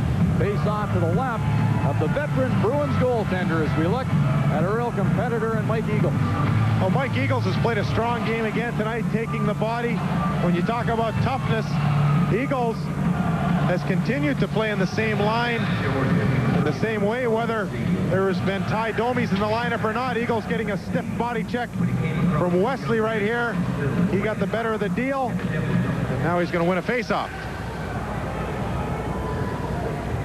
Well, not this one. Hey, you can't say he lost it. No, you're right. He and McKimmer waved out. Drews takes it against Leach. King rolled it to the point. Out comes McKim for Boston. Around Numminen. He was upended. King off the boards, the Eagles. Here come the Jets, 2-on-1. Eagles with Bruce. Eagles shoots. And Wesley made a fine defensive play, dropping in front of the shot. And the puck went out of play. The Boston Bruins have played 2-on-1s very well. As a New Year's present, Bob Joyce's brother got the puck. He just wishes that Bob Joyce was here. A perfectly timed slide by Wesley. Eagles, who on second thought should have shot the puck a little bit quicker, has scored 10% of his goals against the Boston Bruins. And had he got that one, he would have made the number a little bit higher. Bob Joyce playing for the Jets Farm Club in Moncton, and the Jets don't plan to go back there again next year, going to relocate their farm team. That announcement made today. Don Sweeney to Panalaya. Out to center. Housley flips it back in for the Jets.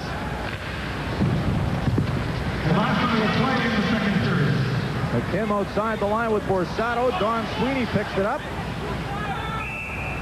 And the Bruins offside with 53.2 seconds left in period 2.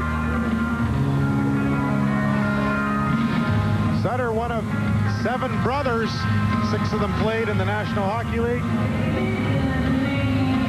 Brian Sutter, who demands nothing less than what he gives, is about as intense as he looks. If you were to watch a Bruins practice, whether it was this morning on the day of the game or whether it was any other day, boy, is their tempo. And when something doesn't go right, you know about it just by the look on Sutter's face and the way he's holding the whistle.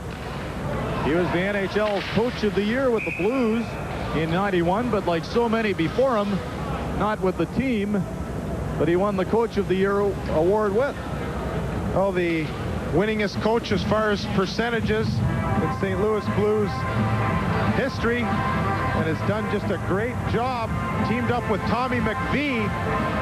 Sutter has only 1 assistant coach, where most teams in the National Hockey League now have a few. But does this guy work?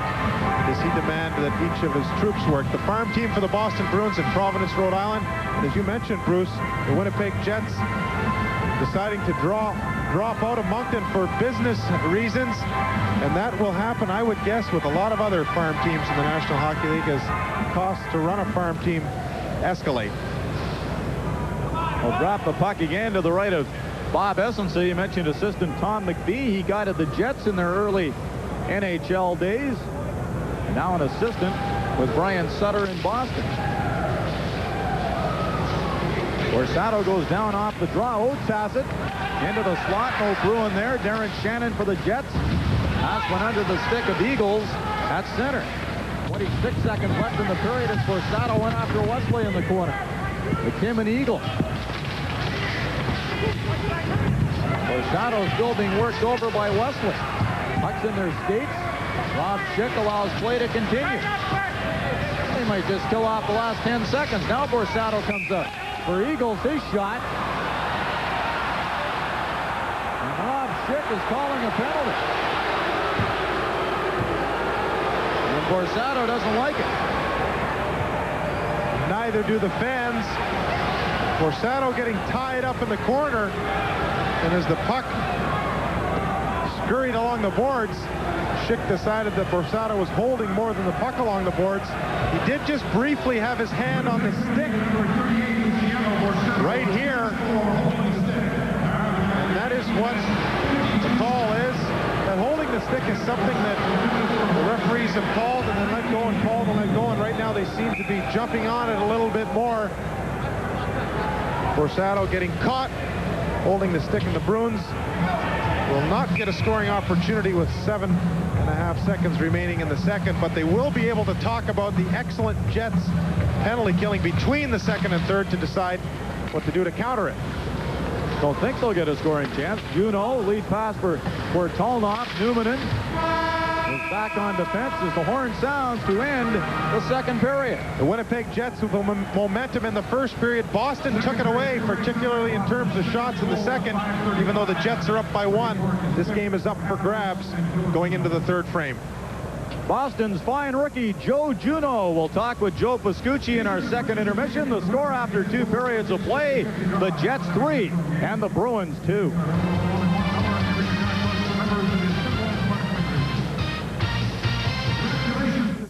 Hi, I'm Gene Principe from CKND Sportsline.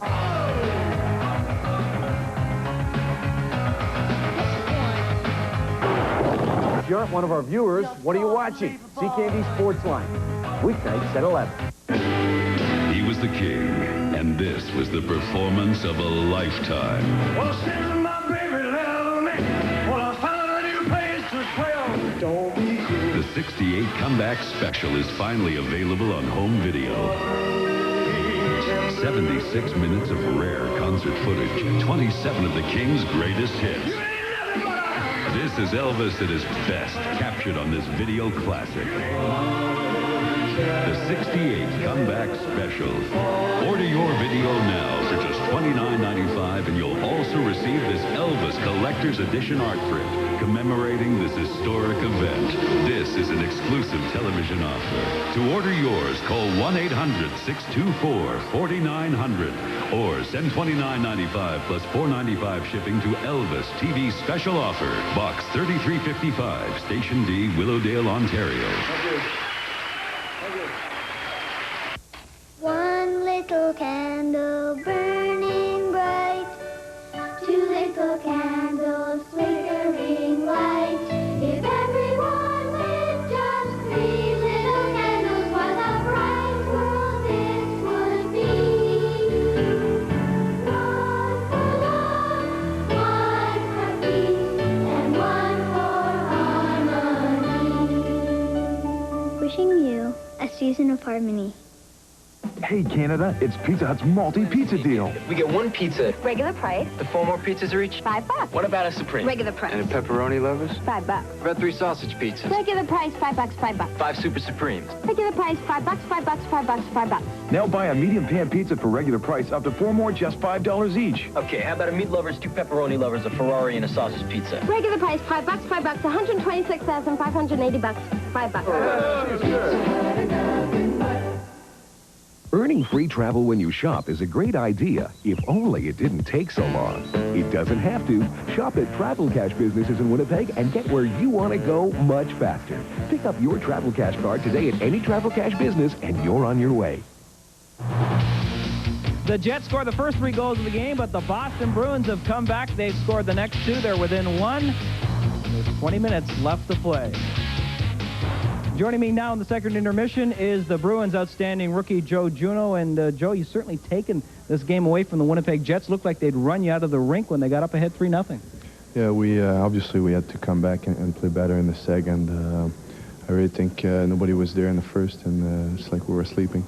Is that a carryover from the game against the New York Rangers when you lost that big lead in the last period? Yeah, it might have been, but when you're on the road, it happens a lot that, you have good starts, and eventually you get better and finish up the game strong. Here's an old cliche. The next goal is definitely going to be the big one in this hockey game. Well, that's for sure. It's a very important goal, and if they take the lead 4-2, it's going to be tougher for us to come back in the game, so we definitely have to score. All right, let's talk about the rookie matchup tonight. Yourself against Timo Solani. You're actually playing against each other all night. You've had a real good look at Timo Solani this evening. Yeah, well, I had the chance to play against him the last 2 years while I was playing with Team Canada. So, I know what kind of player he is. He's very talented, a great skater, and I think the draw between me and him tonight is more of a fan thing, or the media's. I don't think him or me make a big deal out of it. It must be nice for a rookie to win the silver medal at the Olympics, come in a Quebec native, beating the Montreal Canadiens in the playoffs, and playing with Adam Oates to boot. Mm-hmm. Well, last year lots of great things happens to me, and the first one was to get that silver medal. It wasn't gold, but it was great. The experience was good all year long. To learn playing hockey, the right way with Dave King was great. Then finally signed with the Bruins, the team that drafted me, and I had the chance to play on the first line and on the first power play. Helped me tremendously to start on the right foot. We've got about 20 seconds left. Tell us the number 49. That's an unusual number. Why 49? Well, I always wear 9 all my life, and when I got there, Johnny Pusick, did he retired number 9 because of him, so I just wanted to keep it, so I took 49, And Bobby Orr wore number 4. Exactly, so I figure I got 2 good numbers. Okay, Joe Juneau, good luck in the third period. Good luck the rest of the season. Right. Thanks a lot. Okay, Joe Juneau, outstanding rookie of the Boston Bruins. Coming up next, we'll have a CKND newscap with Sandy Krachenko. After that, highlights and scores from around the NHL. Put yourself in the cockpit of one of the world's most spectacular aerobatic teams. A salute to 20 years of snowbird excellence. I think they're the absolute best, #1 in the world. Canada's magnificent snowbird. The first 20 years. New Year's Day at 2. All right, Manitoba, Merry Christmas from the Giant Eastwood Jeep Eagle, 1424 Regent Avenue West. It's back by popular demand, and it's a Giant Eastwood Jeep Eagle exclusive. For a limited time, 3.9% full-term financing on over $750,000 worth of premium pre-owned vehicles. Nobody else has got it, so why would you go anywhere else? Call 661-5337 today. Go beyond the abnormal. Waka, waka, waka. Beyond the bizarre. Actually, all my nipples are now. Enter a state of madness. Mountain Madness with Dennis Miller, Bobcat Goldthwait, Tom Wilson, Greg Campbell, and much more. The Californians want to buy Vancouver water. Oops, it's more than just comedy. I think I'm going to go to knock-knock jokes right now. It's almost 60 minutes long. Molson Canadian Mountain Madness. New Year's Eve at 9 on CKND.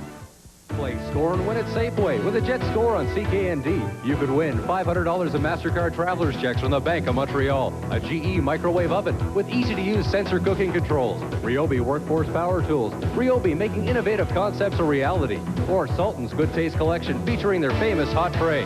At the end of each game, we will award a Canadian Holidays vacation for 2 to Walt Disney World Resort. To enter, fill out a ballot at Safeway and watch the Jets on CKND. Score and win. Another reason we're today's better way. Make this Christmas an Olga Christmas. Imagine all the classics played by Olga Montero on her magic harp. It keeps going and going. Energizer. Absolutely nothing lasts longer.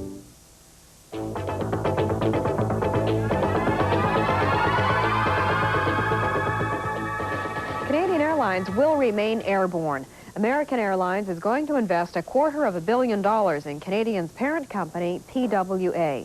The deal could be finalized this summer. There will soon be a lot of construction activity just west of the Health Sciences Center. I'm Colin Friesen. Well, it's finally official. Construction has begun on the new Federal Virology Lab. We'll tell you all about it tonight at 10:30. The Bank of Canada rate has fallen for the 5th straight week. It fell 7 basis points today to 7.36%. In other financial news, the price of a basic postage stamp will increase 1 cent this Friday to 43 cents. Add on the GST and the final price is 46 cents. About 400 displaced Oakville residents will have to wait at least 2 more weeks before they can return to their homes.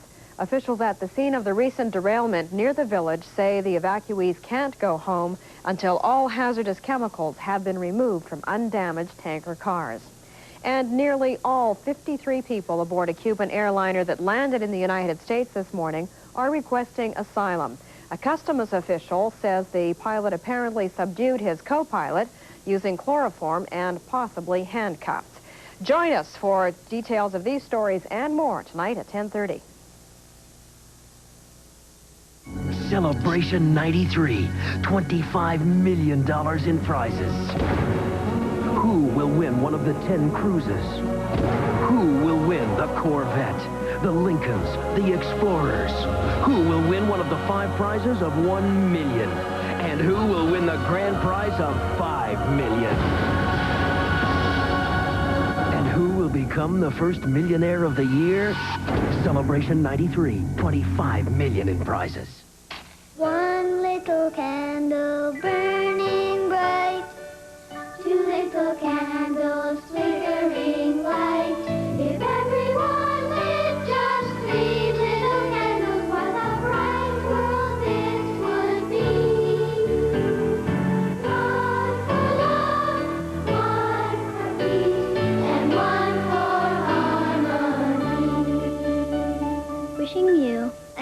of harmony.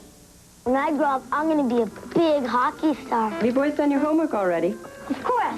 When I grow up, I'm going to be a rock star. You can have your music.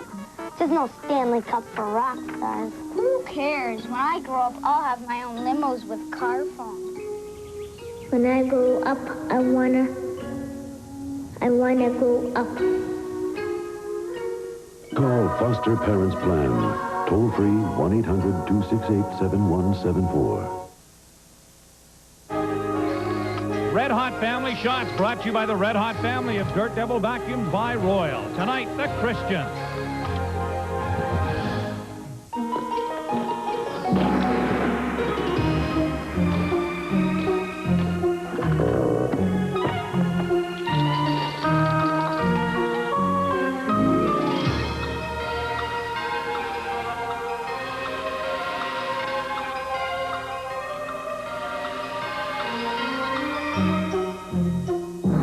Take a tip from Santa and give the Dirt Devil hand vac. Help someone you love clean up this Christmas. The Christians are one of the game's true hockey families. Dave Christian enters his 14th season in the NHL. He's missed only 10 games in the last 9 years. Dave followed the Christian family tradition when he was a member of the 1980 U.S. Olympic gold medal winning team. His father Bill and Uncle Roger were members of both the 1960 and 64 U.S. Olympic teams, and his Uncle Gordon played for the Team USA in the 1956 Olympics. The family manufactures Christian Brother hockey sticks. For 27 years, their motto has been, hockey sticks made by hockey players. The Christian family accounts for many years of experience in the Olympics, the NHL, and the manufacturing of hockey equipment. Another Red Hot family shot from the Red Hot family of Dirt Devil Vacuums by Royal.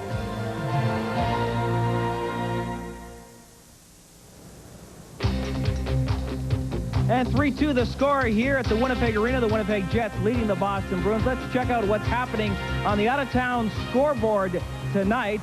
And we can tell you 2 games just about to get underway. San Jose and Vancouver. The Canucks with that impressive home record. And it's Philadelphia at Los Angeles. The next one, Eric Lindros in his first game on the West Coast. The game we're watching tonight, the Edmonton Oilers leading the Montreal Canadiens 2-0. That's in the first period.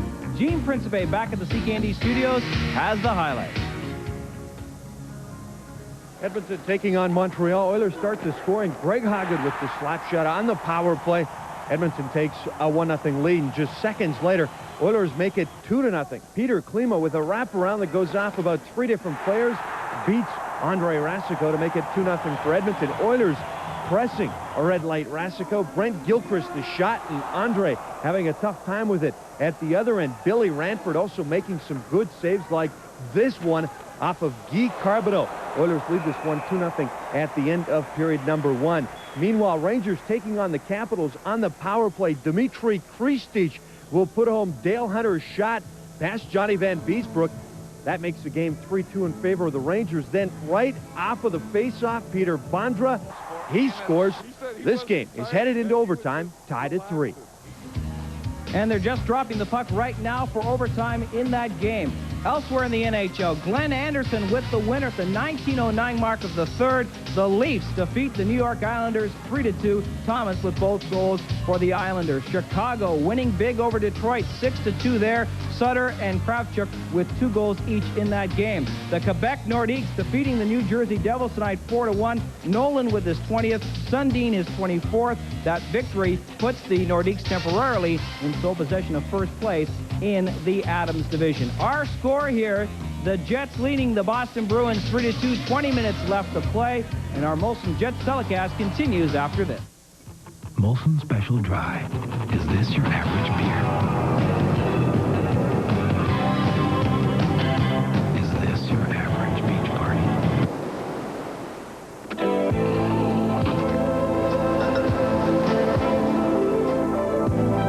Molson Special Dry. It just could be the best beer ever brewed, anytime, anywhere. Now this is what I call a beach party. For 4 days only, Future Shop Discount Superstores is holding over at all its giant superstore locations their biggest Boxing Day sale ever. Future Shop has over $50 million of brand name audio, video, computers, and appliances. And right now, you can save up to 80%. At Future Shop, you get the absolute lowest prices on the best selection of brand name products. Plus, total satisfaction or your money back. Hurry down to the biggest Boxing Day sale ever and save up to 80%. Sale ends Wednesday. Don't miss it. We welcome you back to the Winnipeg Arena. The Jets and the Bruins getting set to start the third period. The Jets leading 3-2. The scoring summary is brought to you by Coca-Cola Classic, the official soft drink of NHL hockey. Just one goal in the second period. That by Ray Bourque of the Bruins, his 5th of the year. From Oates and Juneau at 5:35. Boston out shooting the Jets 10-6 in the second period of play. The Jets 19-18 after 40 minutes. The difference started in the first period on a goal by Ty Domi, a perfect pass by Druce. And as Domi goes to the net, he puts it between the pads of Régin Lemelin. Ray Bourque has made it close on a real blisterer from the point. Bourque, who loves to shoot the puck, rose to the challenge here. And as Essenza came out, Bourque caught him looking and put it low. Both of these teams follow along with what you see in front of you. Look at the difference between 1967 to current, how the number of Canadians in the league has dropped, and Americans and those born outside of North America has increased dramatically. In actual numbers, the Bruins are consistent with the percentages you just saw. The Jets have a lot less Canadians and many more Europeans than the average team in the National Hockey League. Key part of this hockey game, Bruins starting the third period on a power play. Borsato off for holding the stick. And the Bruins will try and even the count. Bortolnoff to Joe Juneau. Gates through center, shoots it in. Essenza stops it behind the net. Bruins get to it, trying to center it. Bourque at the point. To Juneau. Oates standing in front. Juneau faked the shot. Bortolnoff had it knocked away by Boughton. And Bourque kept it in at the point. To Wesley. Take the shot. Juneau looking. Back to Bourque at the point. Wrist shot off Eagles. Juneau again for Boston. Newman and over to check him. Boughton steps into Bortolnoff. And the rangy defenseman picks it up for Winnipeg. Comes out the other side. And shoots it down the ice. 55 seconds left in the minor penalty to Luciano Borsato. Here's the captain, Ray Bourque. On the left side to Adam Oates. He drops it to Wesley, moving up. Quick shot off the arm of Essenza. Ulanoff left the puck for Shannon. Tried to go to the other side, but Wesley was there. Bortolnoff, side of the net. Waller pushed him aside. Puck came in front. Erickson can't golf it out. Bourque to Juneau. Across to Oates in front. Bortolnoff scores!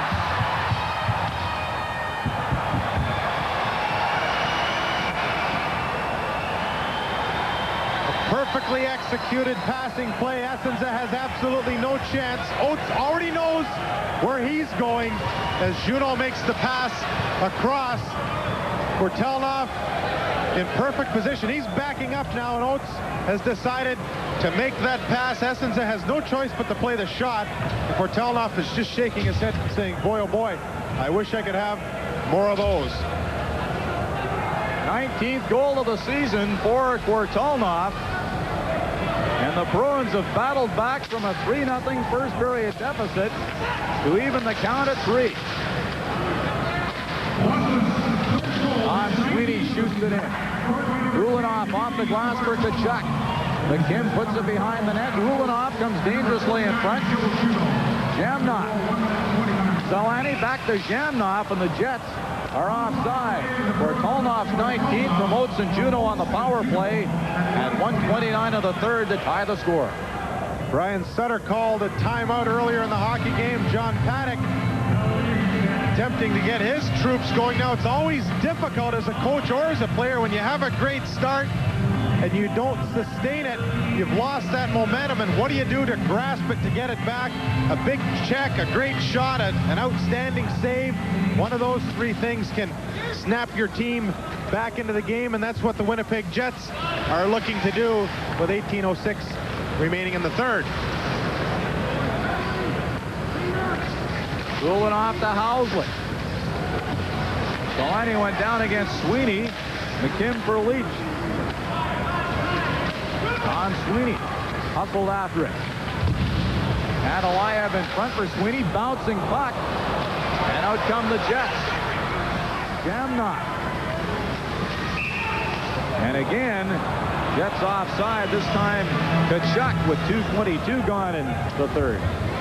When you watch a game in the former Soviet Union, you're impressed with how few offsides there are. Offsides being a real indication of the discipline that players have in attacking the opposition's end. The Winnipeg Jets have scored the bulk of their goals by the attack, as Jamnov just illustrated. Although that one went offside, they would like to see more goals generated by forechecking, something the Boston Bruins have given a bit of a lesson on, particularly in the second period.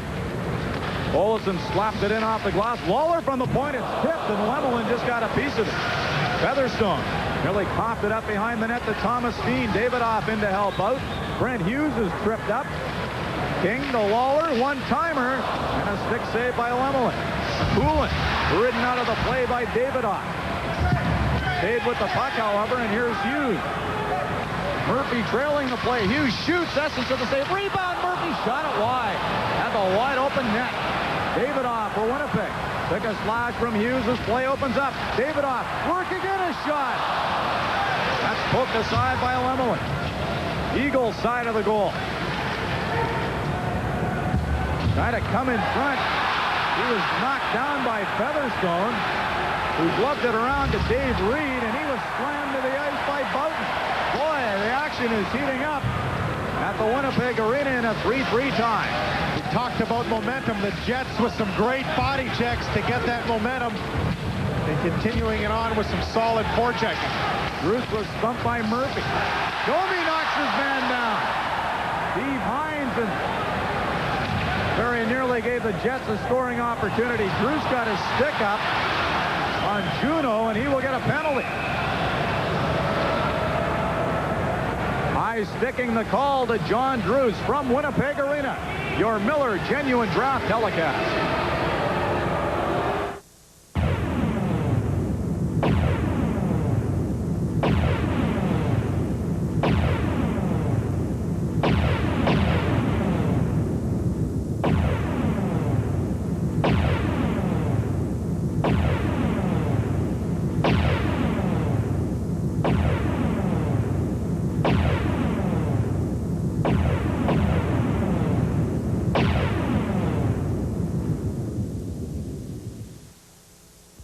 Score and win at Safeway. When the Jets score on CKND, you could win a 20-inch Emerson combination TV VCR with unified remote control. From Mikasa, a set of elegant dinnerware from the Orchard Odyssey collection. The best of Tefal, featuring the popular Juice Master. Or a set of Dirt Devil vacuums from Royal Appliance. At the end of each game, we will award a Canadian Holidays vacation for two to Walt Disney World Resort.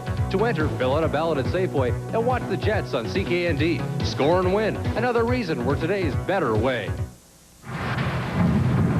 John Druce receives a 2-minute high sticking penalty. Rob Schick was right on top of things, and watch how Druce swings around right here. His stick gets up, catches Juneau in the neck. Druce is just to the left of your screen, rather Schick is, and he had no choice to call but to call that penalty. I think he would rather have left this game 5-on-5. This gives Boston a great chance with 16:09 left in the third. Both these clubs have won only 2 games when scoring 3 or less goals, so the fourth one's a big one in a 3-3 tie. Here's Ray Bourque.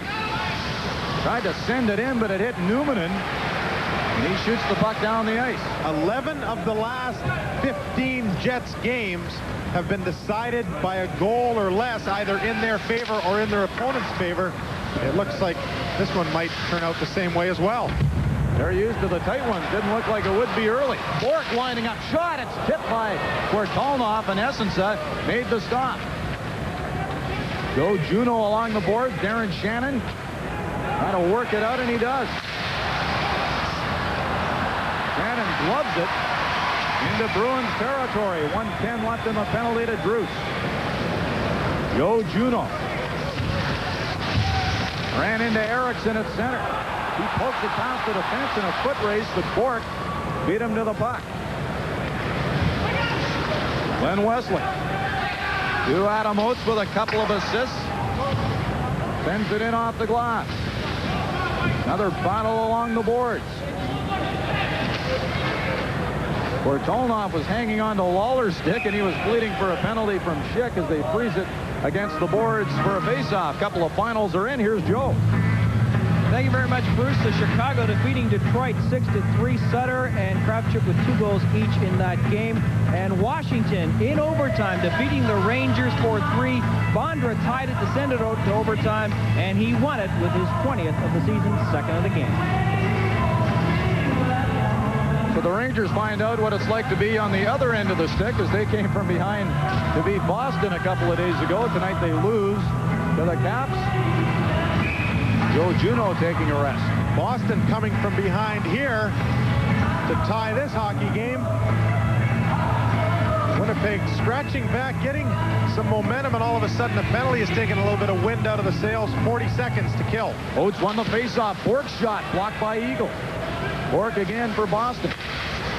Panalaya back to Bork. 30 seconds left in the Bruins man advantage. Panalaya edge of the circle. His shot. Pad saved by Essensa, who was screened. Leak standing right in front. But he got the pad down. Gord Murphy, the former Flyer, played his first game as a Bruin against the Winnipeg Jets last January. Murphy shoots it in. Oates to the corner after it. Centers it. Here's Panalaya right in. And it rolls just wide. Leaks hammers away at it. Jets clear the crease. Murphy. Oates. Back to Bork. To Murphy at the left point. Druce out of the penalty box. And out come the Jets. Druce breaking on the right side. Borsato off the corner boards for him. Lemelin high off the glass to Oates. And Alaya for the Bruins. Couldn't clear it against Housley. Solani after it. Here's Housley. Waits in front for Shannon. Bork down in front. Solani tried to set up Housley. Solani again. Side of the net. Housley centers it. Solani scores!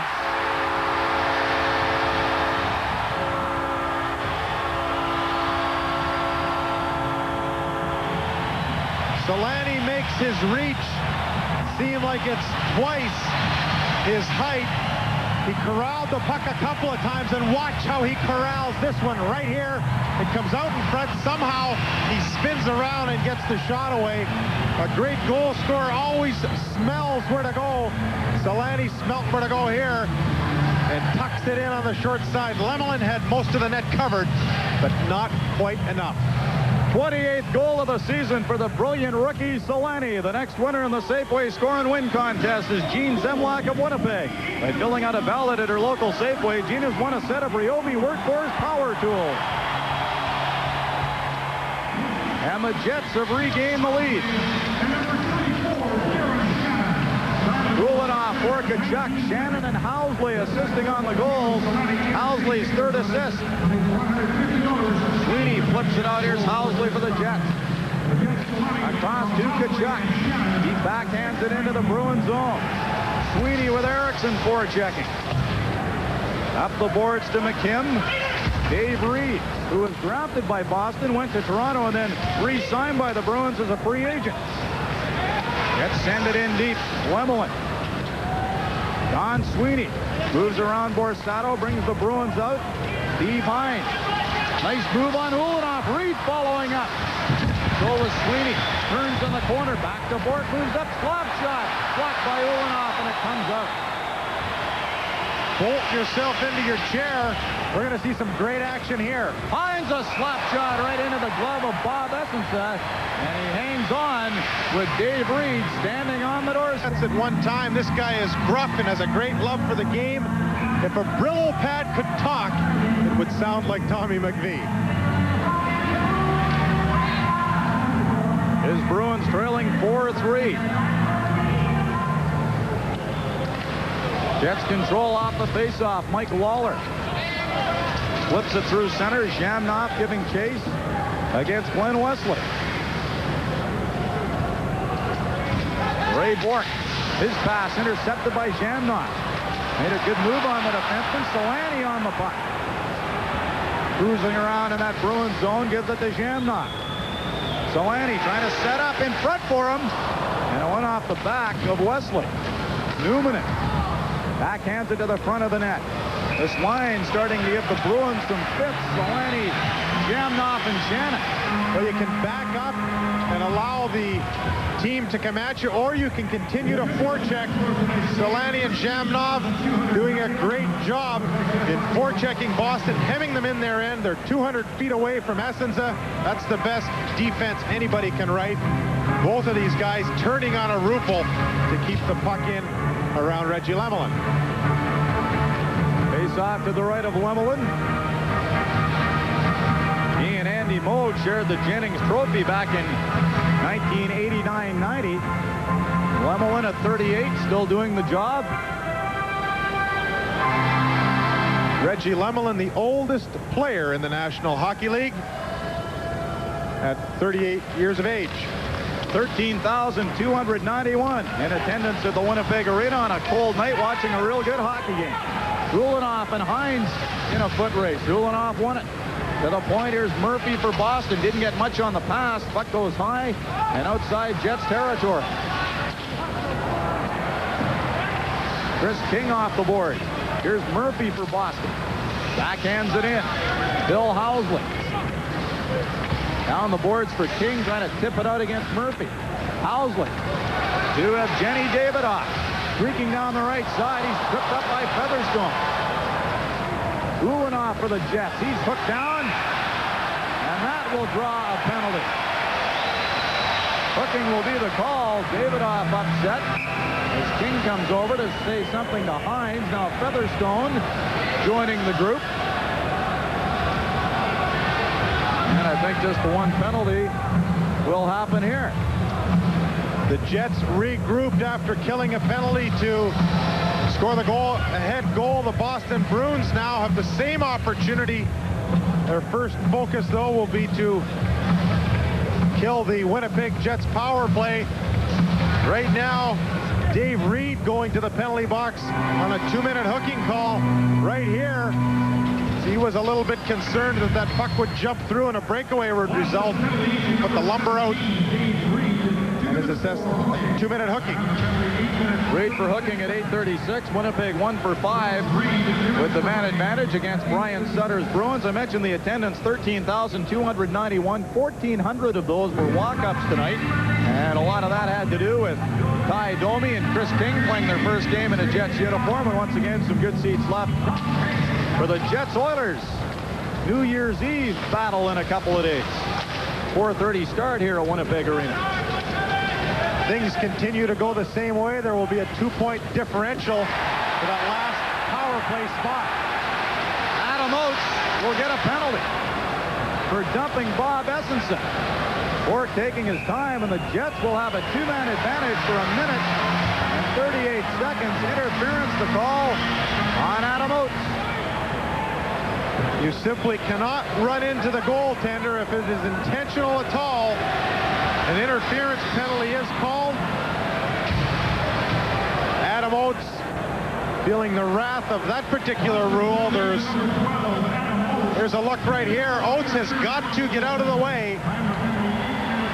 This rule put in place because goalies were getting run over. Brawls were resulting. Oates must put the binders on and avoid Essenza at all costs. That didn't happen, and there's a 5-on-3. What an opportunity for the Winnipeg Jets to take a 2-goal lead.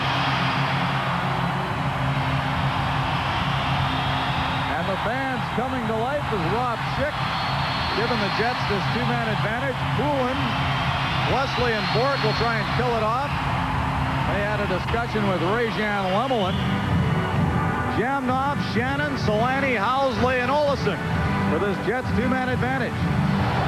Puck bounces to Olesen. Solani to Housley. Shannon standing in front. Olesen fakes the shot. Jamnoff. Solani off the side of the goal. Olesen to Housley to Solani. Looks around, gives it to Olesen in the slot. Bounced away from him. Bruins playing a triangle. Olesen to Jamnoff. Scores!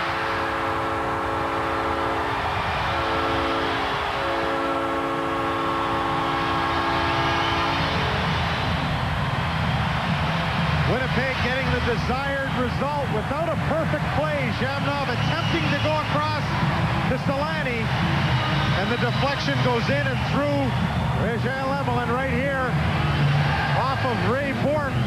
The Jets very composed in moving the puck around, not in a rush. They've got lots of time, and as you see, Solani waiting by the open side of the net. Zhamnov hits Bourque, and the puck goes in. Zhamnov's second of the night. Ed Denischuk of Winnipeg is the winner in the Safeway Score and Win contest by attaching a label from Kraft Dinner to a ballot provided by his local Safeway. Ed has won an Emerson 20-inch combination TV VCR. Pretty nice Christmas present for Ed Denischuk of Winnipeg. Zhamnov with his second of the night, and the Jets have a 2-goal lead after the Bruins tied it here in the third. Jets still on the power play. Olsen and Solani assisting on Zhamnov's ninth. That's Olsen's first point in 7. Here's Tkachuk to Olsen, one-timer blocked by Poulin. Don Sweeney sends Dave Reed away. Housley back defensively for Winnipeg. Reed's shot goes off Housley. Reed trying to center it. Bruins teamed up on their penalty killers. And here comes Housley for the Jets. He's logged a lot of ice time. To Thomas Steen. Pushed to the boards by Wesley. And Hines fires it down the ice for the Bruins. Still almost a minute remaining in this Jets power play. The Bruins will most certainly be hoping for a power play advantage to get back to even after this one's over. Darren Shannon along the boards. He was bumped by Hines. Steen behind the goal for Davidoff. He couldn't catch up to it. Ray Bourque backhands it to center. Steen back to Newman at his own line. Forced back by Donato. Zhamnov to Newman. Housley turns away from Donato. Bourque to Donato. Newman trying to cut him off. Cuts to the middle. Donato shoots off the stick of Newman and wide. Hines for Boston. Forced out by Zhamnov. Solani giving chase. Zhamnov has it. Solani in front. Zhamnov couldn't center it as it hit Wesley. Bruins back at full strength, but now down by a pair. Essensa will play it. 8:45 remaining third period. 5-3 Jets. Shaw off the glass to center. Waller took a whack at it. Here's Adam Oates. Drops it to Sweeney. Quick shot. Stick save. Rebound to Lawler. He sends Solani away for Winnipeg. Dumped at the line by Don Sweeney. Back comes Bortolnoff for Boston. To Joe Juneau. To Adam Oates. Goes for the net. Pass across off Zhamnov to the corner. Druce bumps with Sweeney in the corner. Ulanoff. Oates for the Bruins. To Shaw. Slop shot. Hit Druce. Bruins still have it. Juneau behind the goal. Essensa to Ulanoff. Around for Zhamnov, and he just lets it go out with exactly 8 minutes remaining third period. Juneau slammed by Domi. Well, you got to keep your head up when number 20's on the ice. Well, you've seen that Domi can deliver a crushing check. King tried to center it. Domi knocked down by Shaw. That won't stop him. Domi tackled behind the net by Featherstone. Eagles trying to come in from wraparound. And Lemelin got his skate on it. Domi again. Shoots. Lemelin the save. And he pounces on it. Domi mixing it up with David Shaw. And I don't think anything more is going to develop. Another good shift for Domi.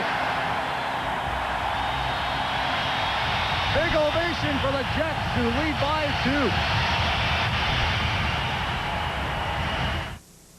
2. So she turns to me and says, I want a new TV. And I say, great, let's make it a great big one. And I know where we can get the best deal. And she just smiles and says, you want to bet?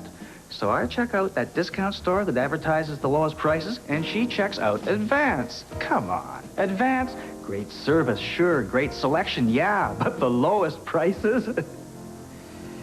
Yep, that too. Can't beat that. This is Karen Kane. In Ethiopia, Afghanistan, In Cambodia, the guns may officially be silent, but the suffering continues. Years of war have left scars on innocent men, women, and children that may never heal. Through it all, the Canadian Red Cross has been there like a light in the darkness. You can help the light shine brighter by supporting the Red Cross's Victims of War campaign.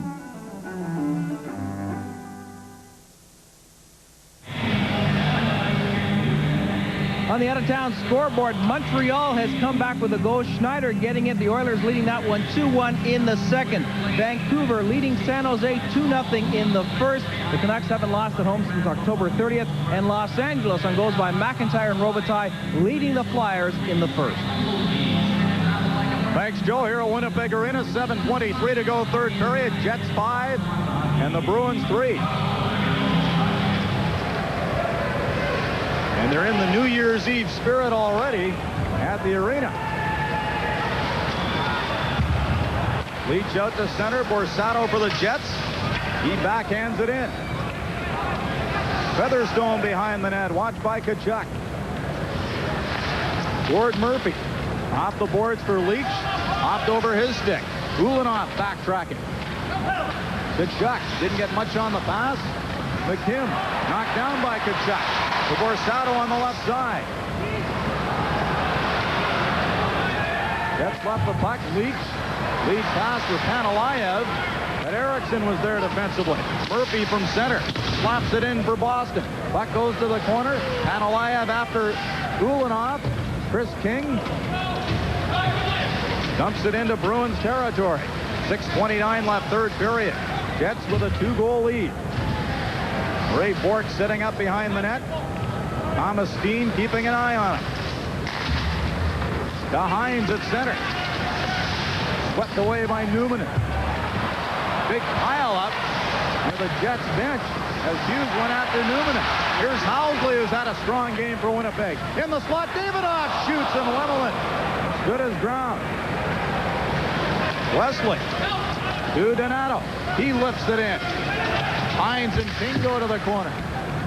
King around the boards. Donato to Hughes. Bourque in from the point. Couldn't control it. And it's backhanded out by Newman, who was roughed up by Brent Hughes. Now King looking at Hughes, the former Jet. Sweeney. Wrestled down by Ulanoff. Puck's underneath the Russian defenseman. And he holds it in the corner. Sweeney looking at Schick for a penalty. 5:34 left. Ulanoff just catching his breath after taking a couple of body checks and a long shift. Brent Hughes doing a good job on the Winnipeg Jets, trying to draw a penalty. Was consistently running into Newman. Fortelnov, one of 4 Soviets in the Boston lineup, the first Russian player drafted by the Boston Bruins. These guys tend to have a lot better skills because the amount of time they've spent practicing on their quest to enter the National Hockey League or play in the Soviet elite leagues. Fortelnov behind the net. Mike Lawler for the Jets. Shaw was pinching. Borsato just rolls it out. Don Sweeney.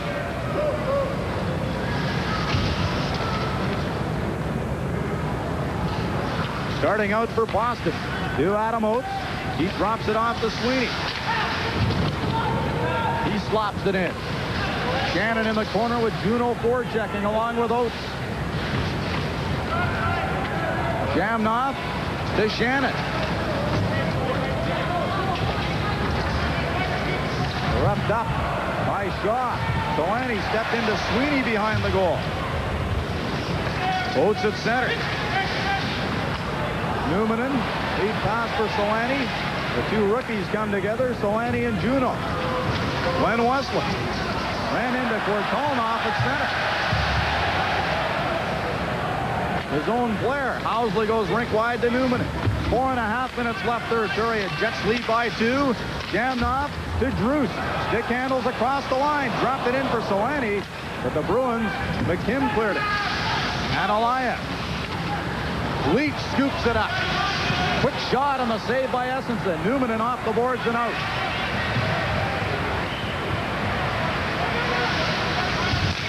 Ray Bork to Andrew McKim. Off Panalaya's skate.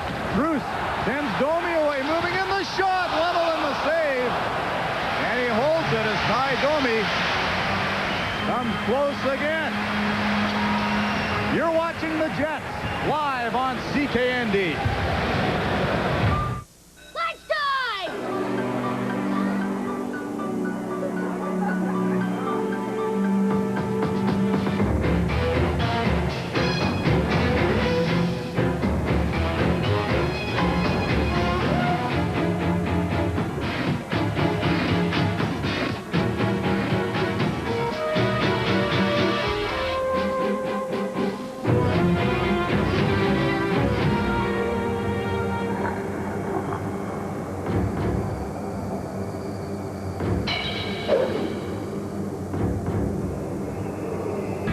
Smythe division came in the hands of the Gretzky-less Los Angeles Kings. Winnipeg hasn't had the same success against the Adams division, but if 4 minutes expire and the score stays the same, a 1 will replace the first 0. Face off to the left of Ray-Jean Lemelin. 3:57 to go. Donato set to take the draw against Mike Eagles. Jets 5 and the Bruins 3.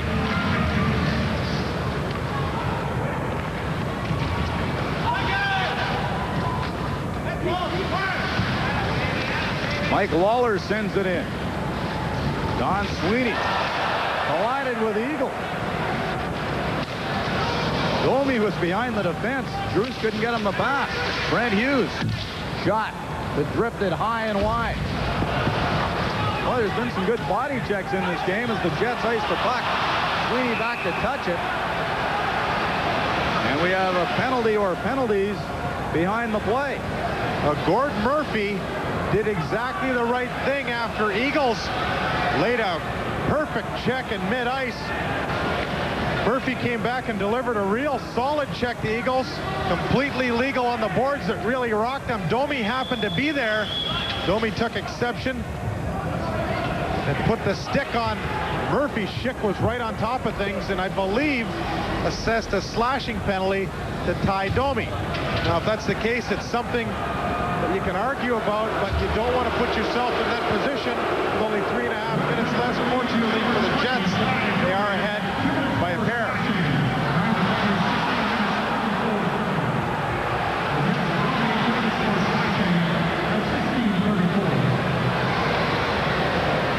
So Ty Domi serving his first penalty time as a Winnipeg Jet.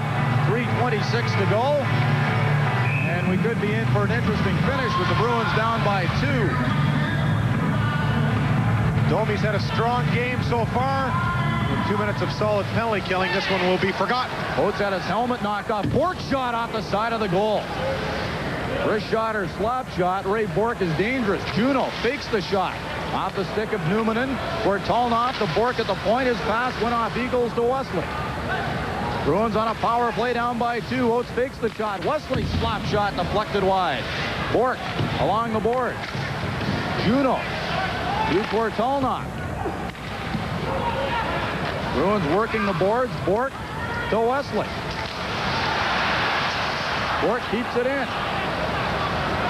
Juno slap shot wide. And the puck goes out. All the way around the boards and rolling into Bruins territory. A lot of little things I just marvel at that Ray Bork does so well. He's done a great job tonight in keeping the puck in. He manages to jump so quickly, and what looks like is coming out stays inside the blue line. Ray Bork at the point. His shot off the skate of Olesen to the corner. Oates behind the net for Kortulnov. He goes down. Olesen checking him. Oates in to help out. Juno in the corner, 47 seconds left in the power play. Oates beats Bork at the point. Nearly came out, kept it onside. Wesley in front. Oates essence it down to make a great save on Adam Oates. There's the save of the hockey game. 2 minutes and 3 seconds remaining. The Boston Bruins fans don't like it. Essenza and Ty Domi do. Take a look at this save. Oates, who waits and waits as he comes across. Essenza outstretches the human vacuum cleaner glove and sucks that puck in. Essensa and Reggie Lemelin, although they've had 31 and 28 shots respectively, not a lot of huge saves. Well, that was one, and it was perfectly timed by Bob Essensa.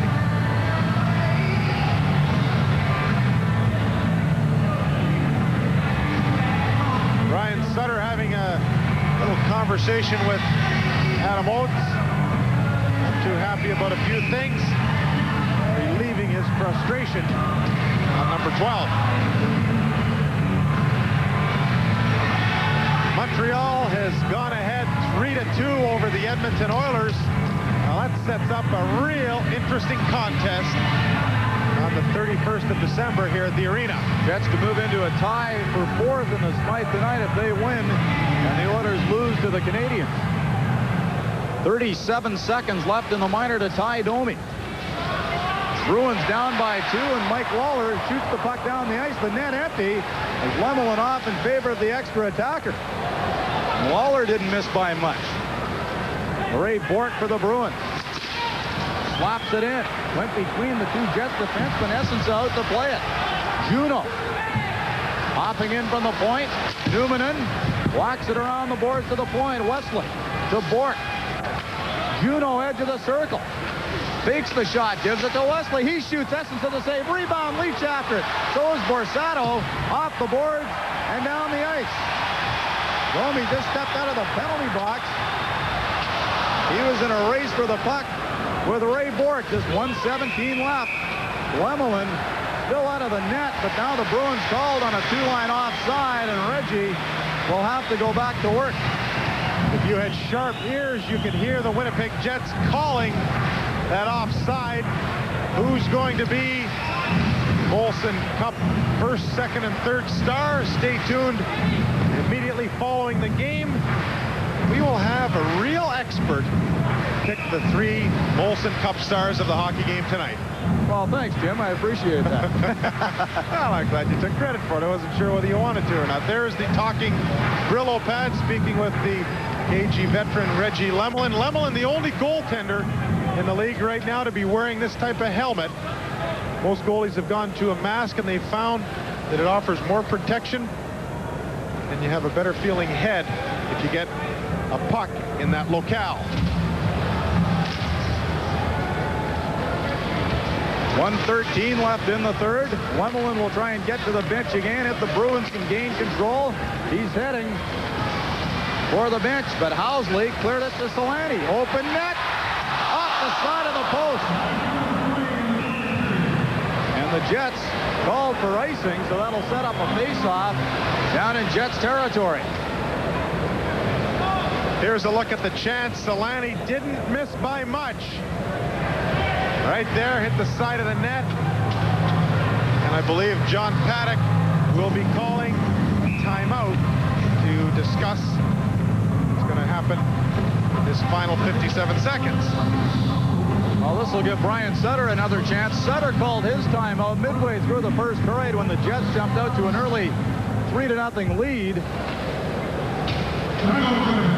And now he's got more strategy planned, as does his counterpart, John Paddock of the Jets.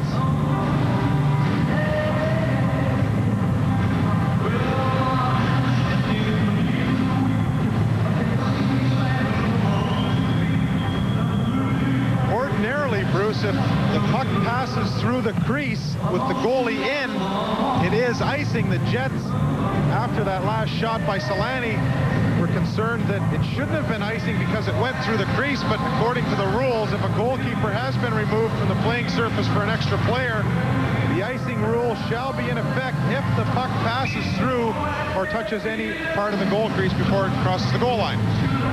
Now we'll quickly get some scores from Joe Pascucci. Thank you very much, Bruce.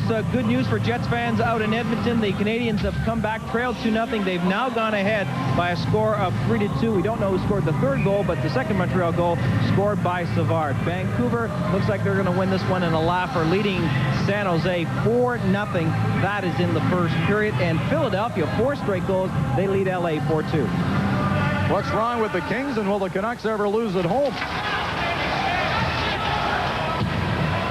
Jets clear at the length of the ice off the faceoff. Wesley back for it, and the clock is down to 49.5 seconds. When you're down in a hockey game, you want as many face-offs as possible in your opponent's defensive zone. Brian Sutter getting exactly what he would like, and because he doesn't have the luxury of a timeout right now, this gives him a little bit of time to switch a player here or there, as he's doing right now with number 26, Wesley. Bruins net is empty. They have 6 attackers. Kortalnov, Leach, Oates, Juneau, Bork, and Wesley. They win the face-off. Wesley shoots. Blocker saved by Essensa. And Lawler directs it out. Bork to Wesley. Jets have a 2-goal lead. Lead pass for Kortalnov. Lawler back to touch it. And icing called against the Bruins. And Reggie Lemelin makes that lonely trip back to his net again. Mike Lawler with a couple of good plays, touching the puck for icing, something that can go unnoticed. And before that, batting the puck out of harm's way. Essensa had made the save, and it was bobbling up dangerously in front of the Winnipeg goaltender. Lawler simply swatted it down the ice.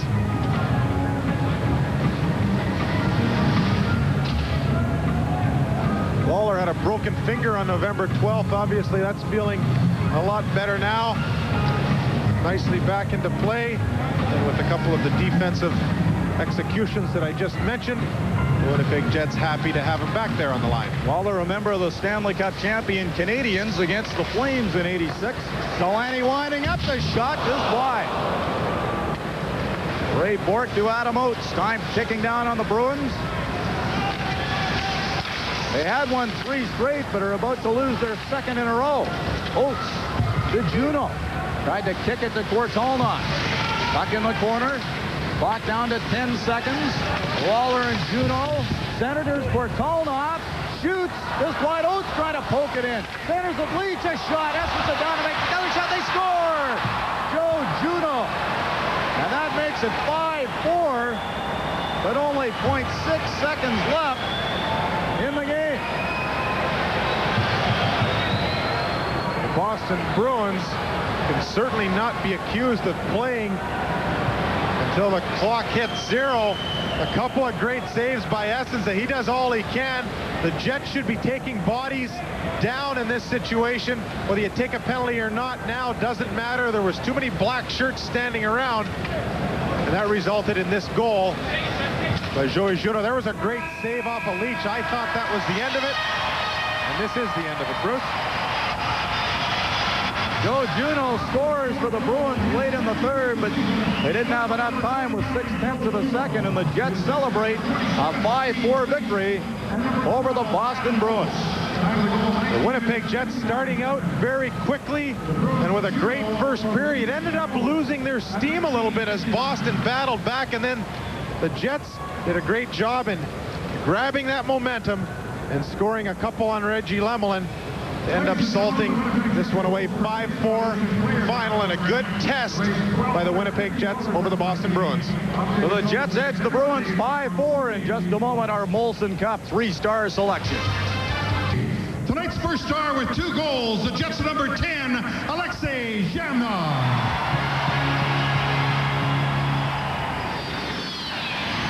Tonight's second star, the Jets number 6, Phil Housley. And tonight's third star, the Jets number 20, Ty Domi.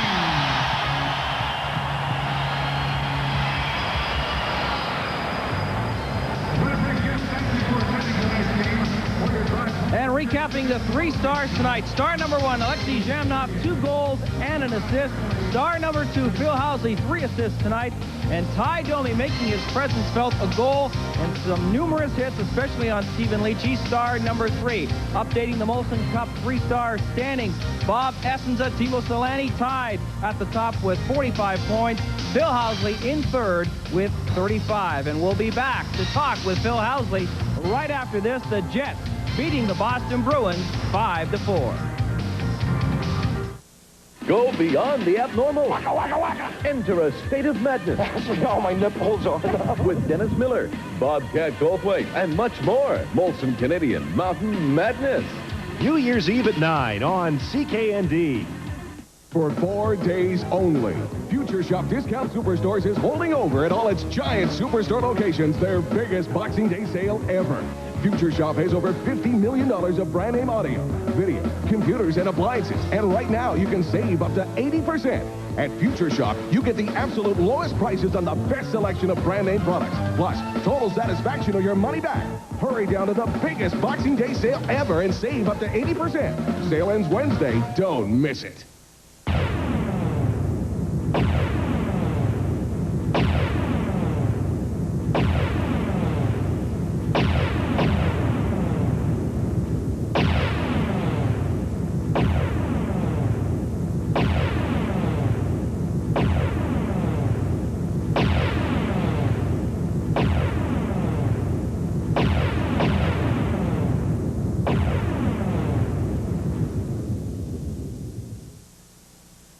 Score and win at Safeway with a Jet Score on CKND. You could win $500 in MasterCard traveler's checks from the Bank of Montreal, a GE microwave oven with easy-to-use sensor cooking controls, Ryobi Workforce Power Tools, Ryobi making innovative concepts a reality, or Sultan's Good Taste Collection featuring their famous hot tray.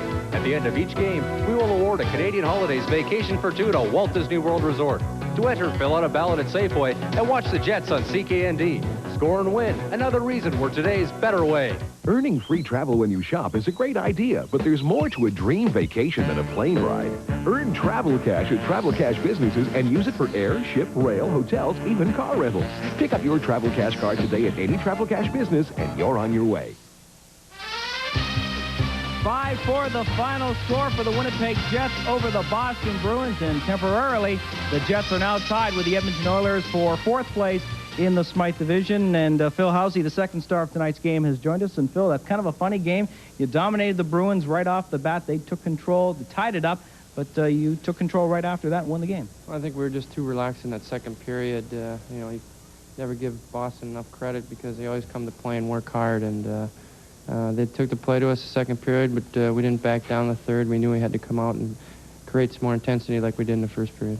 Certainly the presence of Ty Domi and Chris King was noticeable out there tonight. I mean, Solani and Zhamnov had hits before Domi did. Well, they're aggressive, and we need players like that on our team, and, you know, makes everybody a little bit bigger and taller out there, and we definitely need that down the stretch. All right, can you speak on behalf of Alexei Zhamnov? Now, he's certainly playing better of late, 4 goals in those last 7 games, 2 goals tonight, including the game winner and star number 1. Well, it took him time to adjust, but he's really come into his own, and we need a player like him in the middle, because we don't have a lot of strength down the middle. I mean, we have Thomas Dean and Alex, and really helps our wingers so they can get the puck a lot easier. All right, the good news coming out of Edmonton tonight, where Montreal has come back, is leading the Oilers 3-2. If that result stays the same, you guys are tied, and sets up a big game Thursday afternoon, New Year's Eve here at the arena. Well, it's definitely going to be a big game for us. But before we leave, I'd just like to say hi to my wife, Karn, and my little boy, Wilson, that are in the hospital. And I'll see you tomorrow, and good luck, Wilson. It makes things a lot easier after wins like this, doesn't it? Definitely, and hopefully he'll be feeling a lot better tomorrow. Okay, we've got the winning goal to show here in the game, and the score by the Jets made it 5-3 after Solani had made it 4-3. Well, it was a good play by Timo. I was just trying to get the puck back to Freddie for a one-timer, but Freddie, you know, calmed down here and settled down and made a good play down to Alex, and Alex took a good shot right off the bat. They thought they were going to pass it over to Timo, but it was a good shot, and we needed that goal, and our power play came up big for us tonight. All right, Phil Housey, thank you very much. 3 assists tonight, and good luck on Thursday afternoon against the Edmonton Oilers. Thank you. Let's take a look at the standings right now, the Smythe Division. The Jets now tied with the Edmonton Oilers. Depending on the outcome of that game, the Oilers are playing with the Montreal Canadiens, and the Jets will play the Oilers on Thursday afternoon. Over in the Adams Division, right now at least, the Quebec Nordiques in first place with their victory over New Jersey. Montreal could move back into a tie. Boston falling back with their loss tonight to the Winnipeg Jets. 5-4, the final score. The out-of-town score is coming up next as your Miller Genuine telecast continues.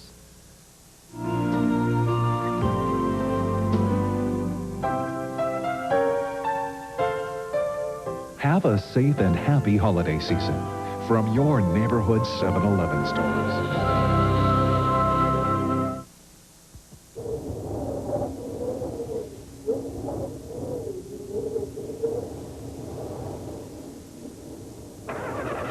Leave your car in secure hands at Executive Air Park. Only 2 minutes from the airport by our personal shuttle service. Your vehicle will stay just the way you left it in our secure heated indoor parkade or outdoor fenced-in compound. Hand washes, oil changes, and other services are also available, including free boosting if your car won't start. You'll never be left out in the cold again when you park your car at Executive Air Park. It's on now. The main event. Multitech's biggest sale event of the year, with prices slashed on electronics in our 49 stores across Canada. These prices are unbelievable. The Emerson compact CD player with programmable memory, $79. The RCA VCR with remote, $198. And the Toshiba 28-inch stereo monitor with remote, $598. Look for Multitech's main event ad in your newspaper and make it your main shopping event of the year. Only one transportation company has been singled out for special recognition of its quality service, Reimer Express. Nobody else serves all of Canada, and especially Western Canada, with more dependability. Nobody delivers better, faster, or at a more cost-effective price. And nobody dares challenge our exclusive guarantee, on time or free. Reimer Express, Canada Award winner for business excellence in quality.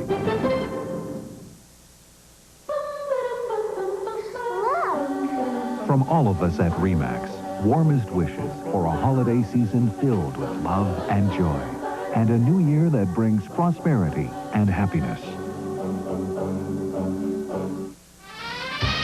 Alexei Zhamnov with one of his 2 goals tonight as the Jets edge the Boston Bruins 5-4 at Winnipeg Arena. The scoring summary is brought to you by Coca-Cola Classic, the official soft drink of NHL hockey. Jets got off to a quick start tonight. Newmanen on a power play at 4:15.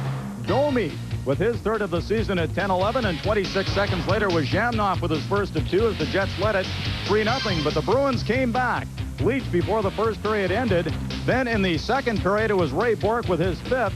Early in the third, Kortulnov tied it on the power play for Boston, but then the Jets went ahead again. Timo Solani with his 28th of the year at 6:19. Zhamnov with his 2nd of the night at 9:20. That stood up as the winner. Joe Juneau scoring late in the hockey game at 19:59. The final shots on goal tonight, the Bruins 35 and the Jets 28. Jim, the Jets jumped out to a 3-0 lead tonight. Saw the Bruins come back, but I thought they showed a lot of composure, adding those 2 goals and ending up winning the hockey game. Phil Housley talked about that. The Jets did do a great job. Boston actually started very quickly in the first 60 seconds of the hockey game, and Winnipeg came back and were, I thought, pretty darn good in the opening period. They lost it a bit, as so often happens when you get a lead, and you have to know that Boston under Brian Sutter is going to play 60 minutes, but we talked about momentum, and they did grab that back and won the hockey game as a result. Well, I know we were all looking forward to seeing Chris King and Ty Domi in a Jets uniform tonight, and Domi really made an impact. Well, I know you picked him as 3rd star, and people might look at that and say, what's this Buchanan character doing? But if you look at what Ty Domi is supposed to do, he played as good as a star would play in his capacity. He got some shots on net. He wasn't silly. He did take a penalty at the end that I'm sure he'll be reprimanded for, but those things can happen when you win hockey games. The guy's got character. He's got some pizzazz. He's got a big smile when he comes on the ice, and he earned a 3rd star tonight. Certainly sets up a huge game on New Year's Eve afternoon with the Edmonton Oilers coming to town. Depending on what happens tonight, Jets could be in a 4th place tie. Well, regardless of whether Montreal beats Edmonton or Edmonton beats Montreal, this is a real test for the Winnipeg Jets. They've slowly been catching up on the Oilers. The Oilers have had a very difficult time of late. There's still lots of confusion and turmoil 200 miles north of Calgary, and with the Winnipeg Jets coming on, with the addition of King and Ty Domi, I would expect to see some fireworks. You better get your seat ready for the game on the 31st. Happy New Year to you, Jim, and to our viewers out there. And Joe Pascucci has the rest of tonight's out-of-town scores. All right, let's start with that Montreal-Edmonton game. 3-2 for the Canadiens late in the second period. Schneider, Savard with his 10th, Damphus with his 19th, Hoggood and Klima scoring in 16 seconds apart early in the first period with those goals for the Oilers. Vancouver leading San Jose 4-0. That is late in the first period. Adams is 18th. Sports Lines sports queen Caroline Corey tells us the 2 had very different reactions to the trade. The 5'10", 200-pound Domi is a typical Canadian kid who made it to the NHL not on his skill per se, but on grit and determination and a willingness to lose the leather. He is a nifty little skater, though, but his job in no uncertain terms is to be the watchdog for guys like Teemu Selanne, the same role he played in New York the past 3 years. It's always been my job is to take care of my teammates, and you know, that just comes natural, but I got to show people I can play hockey too, and John's given me that opportunity, and I'm looking forward to playing with all these guys and in front of these fans. You get the feeling from Domi he's just an eager kid who tries hard to get respect from his peers. His teammate, the 26-year-old King, who also was no stranger as a Ranger in the penalty box, appears a bit more reserved, perhaps still suffering from shell shock over his sudden trade. I was very comfortable in New York and had an important role the previous 3 years. And when I was first told by Roger, I was a little shocked, but when it finally set in and I realized the reason for the trade, I wasn't at all surprised. Adjusting from one of the largest hockey markets in the league to one of the smallest will take some time, but the slower pace might be a welcome respite for Domi, who received more than his fair share of prime-time media coverage in the Big Apple. Well, I never read the newspapers in New York because since my roommate last year, Adam Graves, he broke Mary Lemieux's hand, we kind of come to the conclusion that we're not going to read any more newspapers. They made him out to be a big criminal, so we never read the newspapers all year. So that's why, you know, I never knew what was said about me or what I said. I just, you know, they asked me questions and I would answer, and sometimes I just let my emotions get to me, and sometimes I say a little too much that I shouldn't. But hey, you know, I can back up what I say, and you know, God gave me a mouth to speak, so I say what I feel. Uh-oh, looks like we could be in for a dandy season now with Ty Domi in the fold. Caroline Corey for Sportsline. Okay, hint, it's not hockey for Ty Domi, so it's two other sports. We still don't have a winner, so keep bringing those lines. We got those tickets to give away. Now, the two pre-tournament favorites for the World Junior Hockey Championships were the Swedes and Russians. The Canadian Bruins team were disappointed. Fans of good old-fashioned exciting hockey were not. Domi and his new teammates played a solid game, which bordered at times on spectacular, save maybe for a sluggish second period. Traditionally slow starters, that wasn't the case in this game. Watch this one by Thomas Steen. Wow! He sets up Teppo Numminen. 1-0 on the power play. Thomas Steen, how about that one? Then at the midway point, one of the new Jets, the guy who was acquired, but not to score, but he does anyway. Ty Domi tallying from John Druce. The place went nuts. They already love Ty. 26 seconds later, the fired-up Jets had another off the clearing pass from Shannon. Alexei Zhamnov flees the scenes. 1,001 dekes later, Lemelin is beaten with the backhand shoveler. It's 3-0. And this is what it looks like when Boston scores, if you're wondering. Steve Leach shows up for the party a little late, but he still gets in on the action, putting his 13th behind Essenza. Now we'll move to the second period. Ray Bourque comes up with a puck at the point. It's a showdown between him and Essenza. Bourque wins 3-2. Now some great hustle by Domi. Almost restores the 2-goal lead. He comes up with a puck. Oh, gee. His wraparound rolls through the crease. A minute and a half into the third. The Bruins complete their comeback. A perfect pass play. Kvartalnov from Juneau and Oates, his 19th. It's 3-all. But the Jets' hero, Teemu Selanne, comes to the rescue. He grabs a loose puck and sweeps it into the corner. His 28th makes it 4-3. But it was Alexei Zhamnov's second of the game, which turned out to be the winner on the power play. He was trying to hit Selanne, but he hit Bourque instead. 5-3. The Bruins got one with a second to go.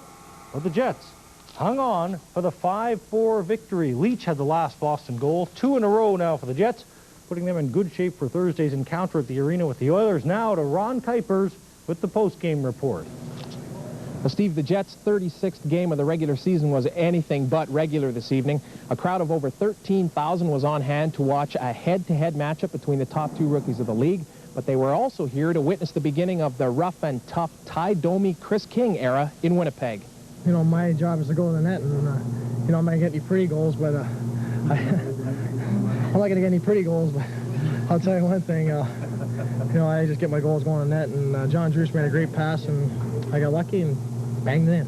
I think he, you know, showed that he can skate and get in there and hit, and, you know, his game is, when we have the puck, is going to be go to the net like he did on his goal. It was a good play by Druce. You know, I think they both gave us more of a, they did the thing. I mean, they gave us more of a physical presence. John brought me in slowly, and you know, threw me right out there, and I had to, you know, I know how to play hockey, and that's what he wanted me to do. And obviously a win is what it's all about, and it feels real good right now. It lays a little off my shoulders now that, you know, I don't have to go out there every time and, you know, be there for everybody. You know, I'm still going to be there, but, I mean, it creates room. I think I'm better off on the ice than in the penalty box, and, you know, it creates opportunities for me. I had a couple opportunities in the first period, and, you know, both those guys are great guys to have on the ice there.